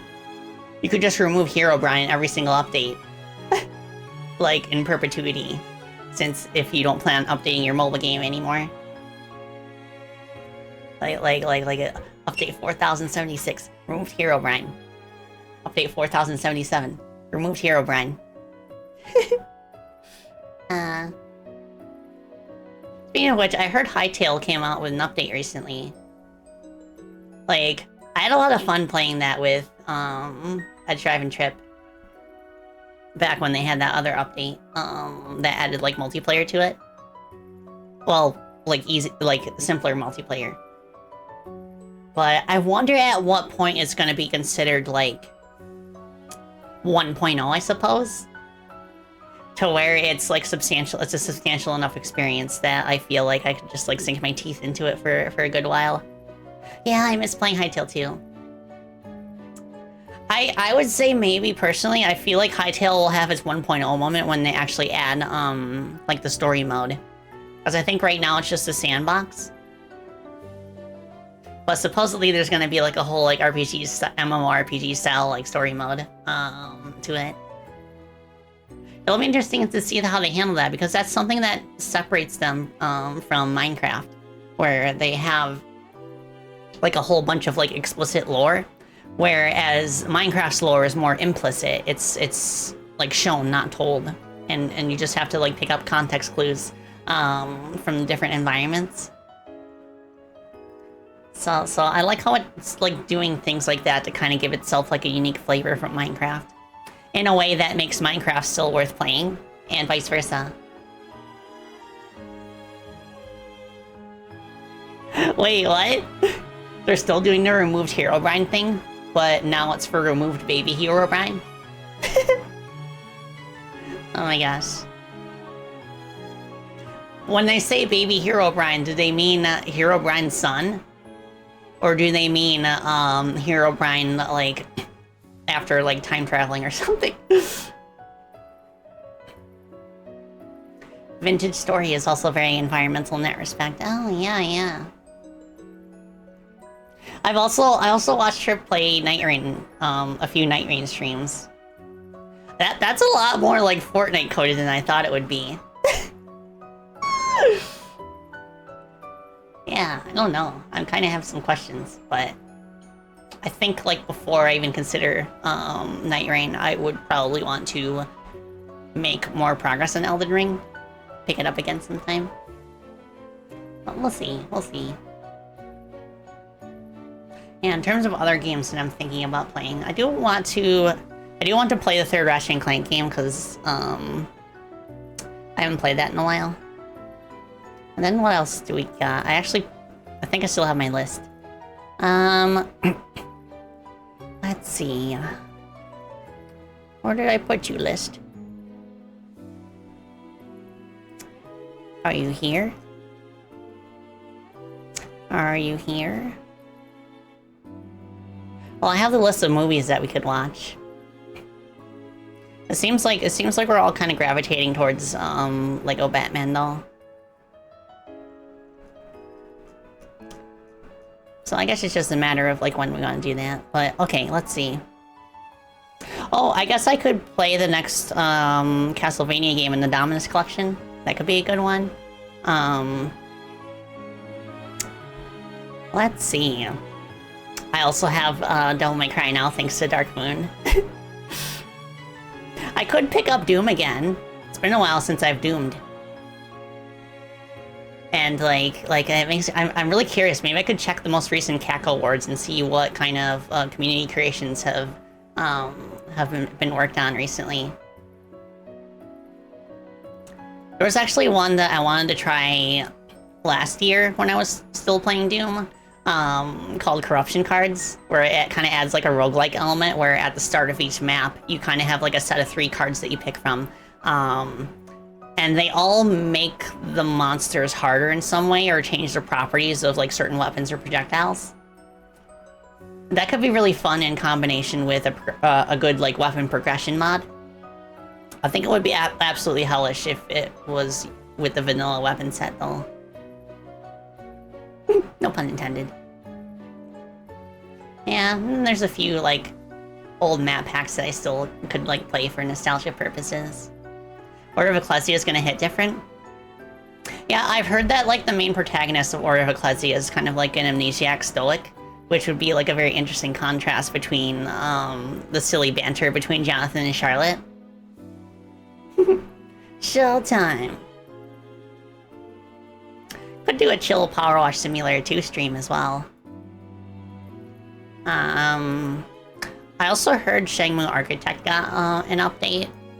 That might be worth trying, I guess. When is Freedom Planet 2's anniversary? That's in September, right? No. Yes. No. Yes. Yeah, I think it's like a day apart from Chrono Gear. So we have like 2 game anniversaries in the same week. So that's gonna be pretty interesting. I could also finally play Spark the Electric Jester. Also, wait, when did they say the new Spyro is coming out? The one that Toys for Bob teased at the Game Awards? Oh, hello there. Hello there, Aegis. Hope you're doing well. I think the new Spyro is not going to be this year. Because I'm wondering what would be good timing for us to dive into the Reignited trilogy. I've actually beaten the first Spyro game on Reignited, but I only got a little bit through Spyro 2. And that was specifically on my PS4. So it'll be basically a new experience for me, a new old experience, because I've played the original PS1 trilogy. Spring 2027? Okay. Yeah, maybe that's something that where I could kind of like tackle one game at a time and then take breaks between them. So I'll play Reignited Spyro 1 first, for a few weeks, and then play other games, and then go to Spyro 2. And then we can just like stagger it, and then I should be done by the time they got the new one ready. Yeah, and I saw the mod for Reignited on PC where they swapped Spyro for Cinder, and they got Scylla to voice Cinder. You know, Sayu's spouse. But they're a very prominent voice actor who has voiced in actually like in anime and stuff. I believe they are also Priestess in Goblin Slayer. But yeah, they got to voice they got them to voice Cinder in the mod, which is really cool to see. It kind of reminds me of some other official video game voice actors who have lent their voices to mods. Like, I've heard that's a thing that Crystal's voice actress really likes doing for Star Fox fan games. Wait, did Lake finish XF? I haven't heard anything about it. But it might be cool to check that out too, if it's done and released. I've also been getting recommended a lot of neat videos on YouTube of Sonic fan games. It makes me excited for the next stage. Which, if I'm not mistaken, that's going to be in September. Yeah, I would love to host that again. I mean, I host it every year, so I'm like 100% sure it's going to be a thing. So I'll just set aside time for that whenever it happens. I could also continue with Windswept. Wouldn't it be funny if, like, because my last YouTube stream was for Windswept. So wouldn't it be funny if, like almost a whole heckin' year later, my next YouTube stream is just continuing that game?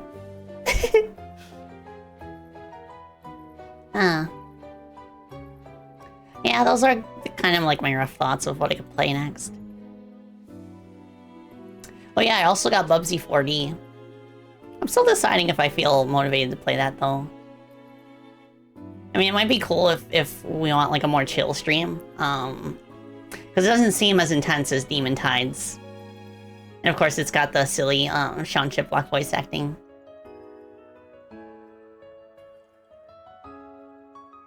You mean about Windswept? Yeah, no, it's just a thought that I had. I mean, I could continue it on Twitch too. Like, it wouldn't really be a problem. I just think it would be like a cute little nod to my last YouTube stream. Yeah, there's pros and cons to each platform. I like the tighter sense of community on Twitch and the fact that you can share emotes around. And, like, it's a lot easier to raid into people. You can raid on YouTube too, but it's kind of hard. It's kind of... I'd say it's not, like, super hard, but it is a bit, like, trickier to connect with other creators on YouTube. Oh, you played that game? You're gonna try 100% the levels? Nice. If I pick it up again, I think it's been long enough that I'm not sure if I have it in me to finish the other, like, super hard secret levels. Because that tornado one, I remember being quite a doozy. I spent, like, half the stream trying to beat it. Like, oh my gosh. But it does speak to the power of rewarding skilled players in your game with harder challenges. Because it's something that they'll feel more comfortable with compared to a less experienced player. And, like, you would think it would be, like, for the longest time, I felt like it was, like, kind of unintuitive to make the game harder for people who were good at it. But now I get it. Get it. Because it's such a smart, like, design choice.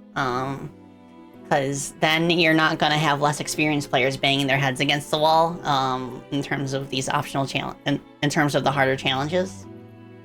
It's something that you can, it results in there's a better chance that only players who feel comfortable completing those challenges will ever, like, encounter them in the first place. I think Mario is probably the best at it. They're, like, really good at locking harder challenges behind that sort of progression. And just, like, the way too that they like sneak the collectibles that you need to unlock those harder levels behind, like, smaller mini challenges and side paths in the main levels. It's so good. And, like, after a while, once you start getting really good at those kinds of Mario games, like, you get, like, a sixth sense for where an optional side path might be as you're walking through each level. Yeah, it's just, like, the whole thing about game design being like a sort of language that you're teaching your players as they're learning how to play your game. And, like, the language of Mario games is, like, the ancient language. The language passed on through the gods over generations. Okay. But yeah, other than that, that's just what I'm thinking about in terms of stuff we could play. I'll have to think about, like, chill games that we could play too. Just in case there's days where I feel like my hands need a break, but I still want to hang out with everyone. That's why Super Mario 3D World is your all-time favorite 3D Mario game? Yeah, it's so good. I've heard good things about 3D Land too, but I never got around to playing it on my 3DS. But 3D World is like fantastic. But I think, yeah, Wonder was really good too. But I kind of thought that there was going to be more depth to it. Cause like the new power-ups, like Elephant Mario and all that. I guess it's just that they fill a specific niche that would make power-ups from previous Mario games feel redundant. So that's probably why they like simplified Wonder down to just like a handful of power-ups that each fill like distinctive roles in the level design. Yeah, 3D Land's so good, very portable. Yeah, I haven't booted up my 3DS in a long time. I'll have to see if I can talk to one of my friends about like soft modding it, just so that I can continue to play games on it, since the eShop is discontinued. Wonder is really just new Super Mario Bros. 5. Yeah, that's kind of the impression I got, but it's like it's a really nice breath of fresh air in terms of like aesthetics. Cause like prior to that, I felt like if you played one new Super Mario Bros. Game, you pretty much know what to expect for all of them. Like they each introduce new power-ups and new concepts, but like just like the game feel is just like so similar between them. And Wonder, I guess mechanically also is cut from the same cloth, but it has such a fun art style that it's still worth playing, even if you feel burnt out by new Super Mario Bros. Games. You like that the cup is bat themed too? Yeah. The bats.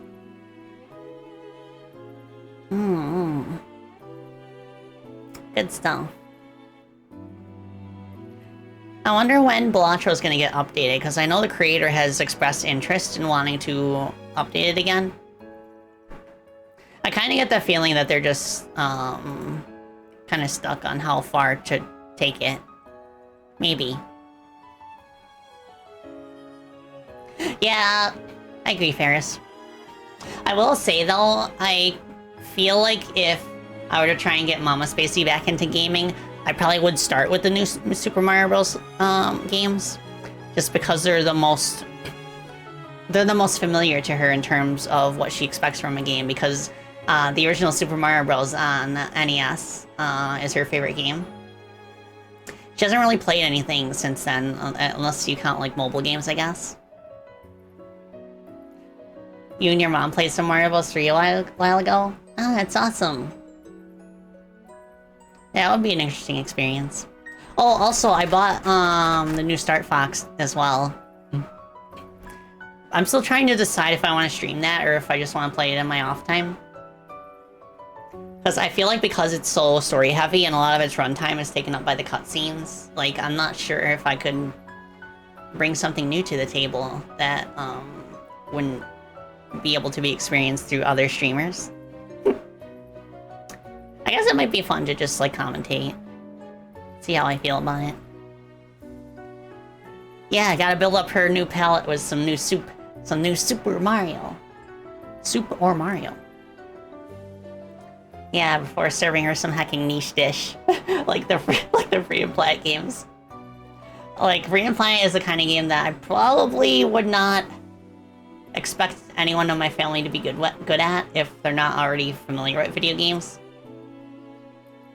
My dad heckin', like, anytime we bring up video games, he always, like, brings up Pac-Man. But I'm like, Dad, you've played games after Pac-Man.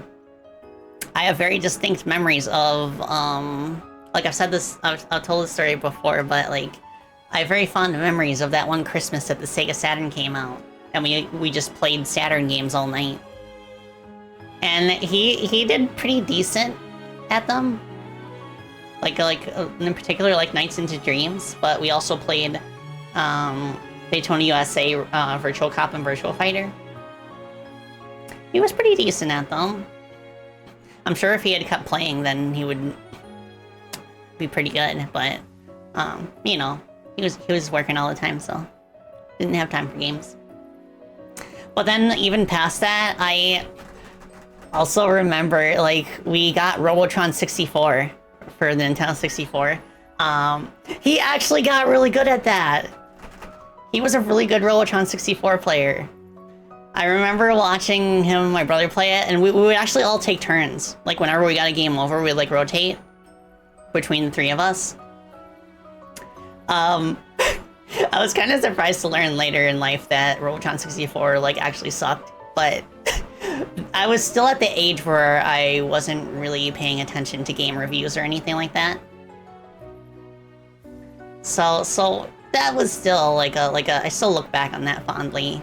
All of us, like, yeah, Robotron 64 does have a twin stick mode. We also played Superman 64. Well, not the three of us, but like specifically like my brother and I tried it. Even without the influence of the gaming press, we could tell it was not a good game.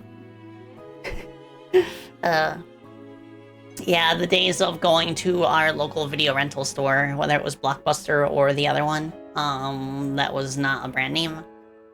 Go there, search through the aisles for new games. It was not like today, where today you can just like look for games online and download them, or like look on your actual game console and have like a whole like shop of games that you could buy. Yeah, back then there was no online connectivity on those game consoles. So the best you could do in terms of an experience that is similar to looking through the eShop or Steam or anything like that, or the PlayStation Store, the closest we got was going to the video rental store and looking in the games aisle. Have I reached this point in my life where I'm starting to have more frequent back in my day moments? It's fine though. I feel cute when I do it. I'm a cute grandma bat. Wow. You prefer the store? Some people do. I think there's a valid reason for it. Like, it maybe isn't just nostalgia, although I think nostalgia does play a big influence on it. I think it's also the social aspect, like having a reason to go outside the house and kind of like integrate it into your routine.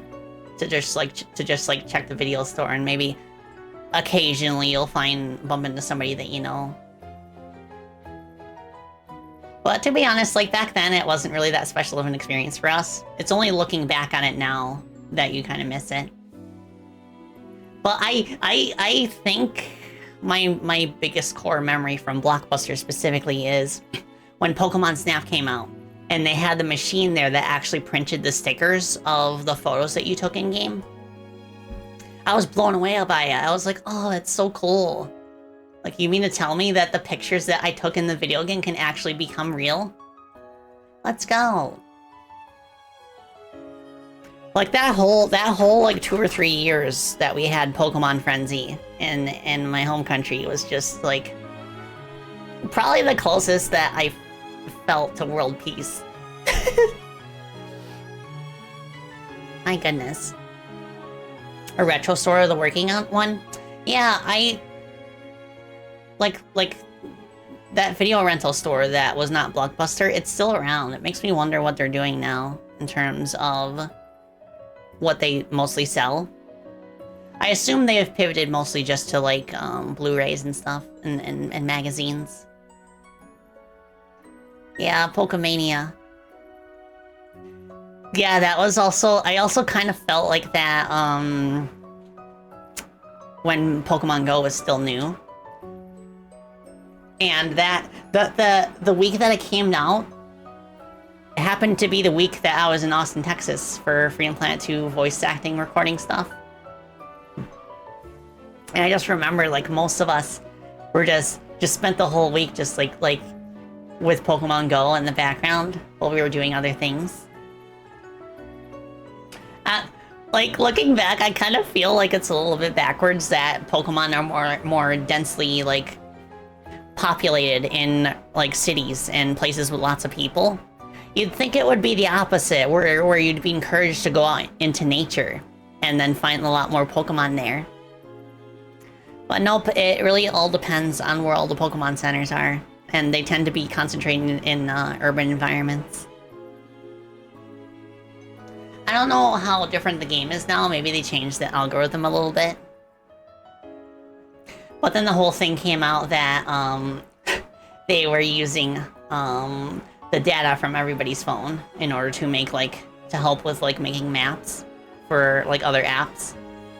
To be fair, they do have a blurb in that in the terms of service when you first launch the game. They've had that since the start, so it's just something that nobody really thought about until recently. Hoping Gen 10 will fix that. Oh yeah, right. We got Wind and Waves coming. I'm just glad that they're taking more than like a year to make the next Pokemon game. So I guess we'll see what happens with that. Also, Paige says hi. Hi, honey. Uncle Bubby. It's okay, honey. No bark. No bark. She barked. Yeah, I feel like... Yeah, I'm not as big on Pokemon anymore, obviously. But I feel like it's at the point where, like, I still get a hankering to play every now and then, but I feel like it's not really worth the investment unless, like, a generation or two has passed. It's been pretty steady in that regard. Like, I played all of the first-gen games, Pokemon Red, Blue, Yellow. I skipped out on Gen 2. Then I played Pokemon Ruby for the Game Boy Advance. And then I lost interest in Pokemon all the way until Pokemon, I got Alpha Sapphire. Because I was feeling nostalgic for Pokemon Ruby. But then I saw that come out, I was like, yeah, let's go. So I played that, and then I played Pokemon Shield. And that was the last mainline Pokemon game that I played. I mean, I've heard really good things about, the most recent ones. What were they again? Oh, right, Scarlet and Violet. Heard good things about them. Also really bad things in terms of, like, the bugs and glitches. Like, the impression I get is that it's simultaneously the best mainline Pokemon game ever and the worst.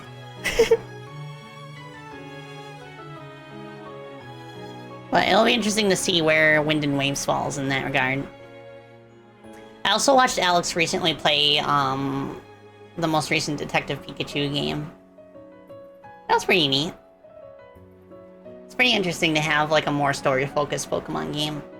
I mean, they're all pretty heavy. They're all pretty cutscene heavy. I do have one request for the new, Pokemon Wind and Waves. I would like the tutorials to be skippable. Like, if we've played Pokemon for heckin' 20 years, we shouldn't have to sit through another tutorial. We know how to play the game. You've only played Emerald and Explorers of Time? Oh yeah, I did play that one. That's the only Pokemon Mystery Dungeon game that I played. I played Explorers of Time as well. That story went way, way heavier than it needed to, and I love it for that. It was so good. Like, I remember getting, like, so invested. Yeah, oh my gosh. Like, looking back at it, I almost kind of wish that they didn't have the stinger at the end. Like, I think it's fine to have a tragic story every now and then. Like, you don't need to, like, reverse course on it just because you feel that you have to. Then again, I do really like when there's a good justification for, like, averting, suddenly averting a downer ending. Or at least, like, a sad ending. If it's done in a way where, like, you feel like it makes sense based on stuff that happened earlier in the story, then yeah. That way I think it feels less like a Disney movie and more like something that you really fought for. You fought for your character's happiness. Yeah, it kind of reminds me of something I've also been thinking about lately, where, like, back when I was making Freedom Planet, Freedom Planet is like the only game that I have made where I was literally the only one working on the story. And you can kind of tell nowadays that I was kind of like deciding how to approach the balance between the more lighthearted parts of the story and the darker parts. Like, my balancing back then was all over the place, and I'd say it definitely got better with the help of additional writers come Freedom Planet 2. Chrono Gear has my favorite story that I've worked on, like, ever. Our writers were very wonderful, extremely fun to work with. And I think that's my ideal balance. Like, mostly on the bleaker side, but not to the extent that I just like twist the knife in. Or at the very least, I guess another way I could put it is like however deep I twist the knife, I will just as deeply like pull it out and mend the wound afterwards. I very much like stories where you like it goes in dark places, but you always feel like there's a chance that it's gonna work out. And like, at least in terms of the true ending, it does for the most part. But you still feel like the echoes of what you went through. Well, specifically the characters still feel the echo of what they went through. Think you should stab the writer emotionally as a treat? What if the writer is me? Oh, the reader. Okay, well, the difference a simple typo can make. That's how Super Paper Mario was like. Super dark game, but very happy ending. Yeah, you gotta be careful. You gotta make sure that like, regardless of how dark a particular moment gets, the player never feels like it's completely hopeless. Because, like, a complete absence of hopeless leads to apathy. That was why I struggled to get into Game of Thrones. Because I feel like past a certain point of, like, popular characters, or at least characters that I liked, past a certain point of them getting meticulously killed off, I was like, why? How do I even know which character to invest emotionally in? If George R.R. Martin is just gonna kill them off 9 times out of 10. You gotta give just a bit of glimmer of hope. I understand why he does things that way, because he doesn't really like the concept of plot armor. But at the same time, there are characters in that series that obviously have plot armor, but they're not the ones that people like. I also saw, like, a really good point that people were making where, just because of how the TV show ended, it kind of, like, made a lot of people lose faith in long-running fantasy stories. To the extent that it's made it harder for, less experienced authors to get their works off the ground and get, like, a publisher. Because people want to know, like, right out of the gate if their emotional investment is going to pay off. And they won't know that until the series is done, but the series can't get done unless they get publisher money. So it's kind of a weird struggle and like a really difficult one to deal with, I would imagine. So I absolutely feel for people who write books and stuff. And I do say that as somebody who actually like backs a lot of fantasy, well, not a lot of, but like a decent amount of fantasy book Kickstarters, which I've been chipping slowly away at my fantasy book collection. It's really nice sometimes to just like curl up in my reading corner with a book, kind of like away from the computer for a while.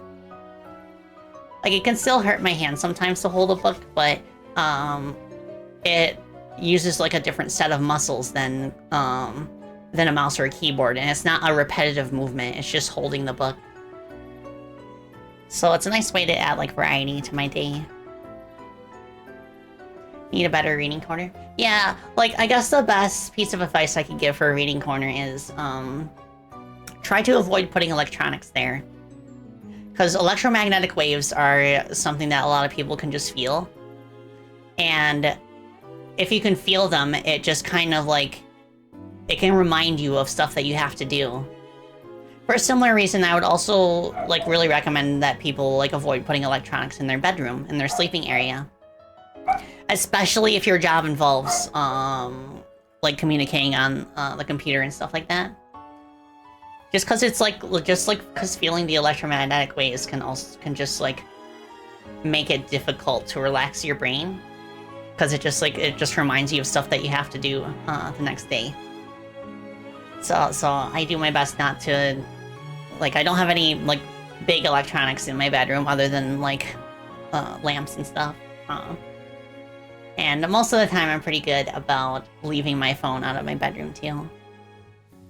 And it just gives me, it just makes it mentally easier for me to kind of like decompress and take my mind off of what I have to do.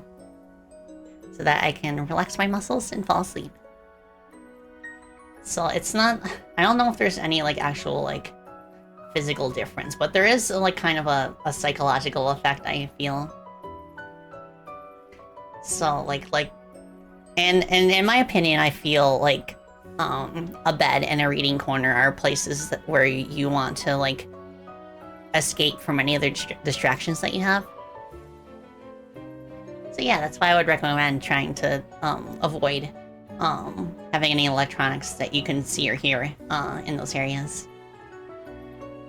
You feel anxious when you wake up and the first thing you see is electronics? Yeah, exactly. Yeah, I remember when I was younger, and I like slept in a room where my computer was like directly facing where I was sleeping. And like just seeing it was like, oh, okay. Like it wasn't a problem back then, just because I didn't have as many responsibilities. But when I think about that nowadays, I'm like, oh my gosh, I can't even. Yeah, I do know that a lot of people don't really have the luxury of putting their electronics in separate rooms. Like if you're in like an apartment situation, I think in that case, like a good compromise would be to have like a standing curtain of some kind or like a screen. That you could like just kind of like slide in front of your bed when you're sleeping in it.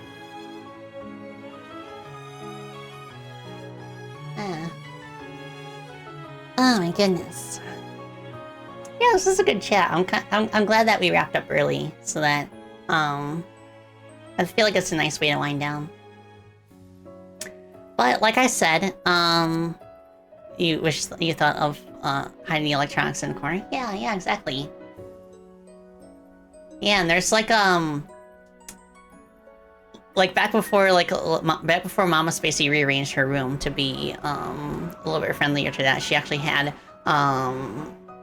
a TV in her room that was behind like a curtain leading into the like a clothes closet. So she would put the TV where the clothes closet was behind that curtain, and also like have that act as her bookshelf. I think right now she has a TV up on top of her bookshelf in the corner.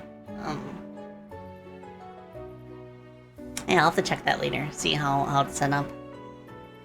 But yeah, like I said before, I'll hopefully be able to continue Denshattack on Tuesday. If not that, then Thursday. And then we'll think about what we want to continue with. I'm thinking maybe Spiral 1 would be a good game to try next.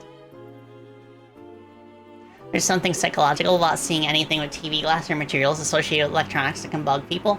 The other thing about that too is that like, I think it's again more of a psychological thing, but I would advise against having mirrors facing where you sleep, because then the first thing you're gonna see when you wake up is yourself. And I know a lot of us as human beings do not feel very flattering when we're just waking up in the morning. And I think that kind of feeds into that subconscious thing about like seeing TV glass, because there is a bit of a reflection in them. So if you can sleep without mirrors facing you, I think that helps. Also, it's also quite important to have a bed rest, like some kind of board like behind your head, just to make it feel like you're not gonna fall back into a hole or something when you're sleeping. And also to, like, have the exit to your bedroom be within viewing distance of where you sleep. I feel like that also makes me feel safe. But yeah, there's different tips and tricks that you can try if you struggle to sleep or concentrate on reading in your reading corner. Maybe you should paste a photo of a hot dog on your ceiling so that you wake up looking at something nice. That is a valid strategy. Like if you have like really pleasant patterns that you enjoy, like, you know, like floral patterns, like plants, stuffed animals. Stuffed animals are also a big one. I do have stuffed animals on the head of my bed. So I don't see them when I wake up, but I do see them when I get out of bed. Got that dog in you? Yeah. Okay. So, let's see if there's somebody that we can raid into. I'm getting pretty hungry. I'm gonna go feed myself and then the puppies. I see some people. What the heck? Coefficient's playing Mega Man 2. What is that about? Oh, Squidgy's doing art as well. Someone was playing Chrono Gear earlier, but she already finished the game. I'm glad to hear that. I'm also glad to hear that because it means that there's no like game-breaking bugs that we forgot about. Game's in a pretty good state right now. I think in terms of major things, like the only other thing I can think of is I know a lot of people want a cutscene viewer, but that's something that TripTech is currently looking into.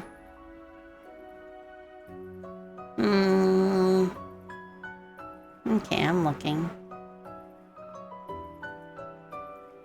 I'm looking respectfully.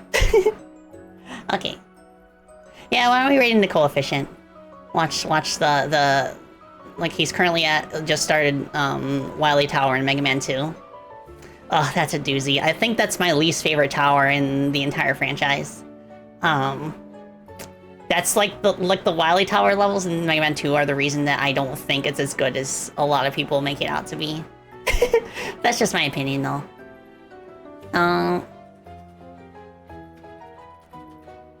Coefficient. I don't think we've ever rated into him.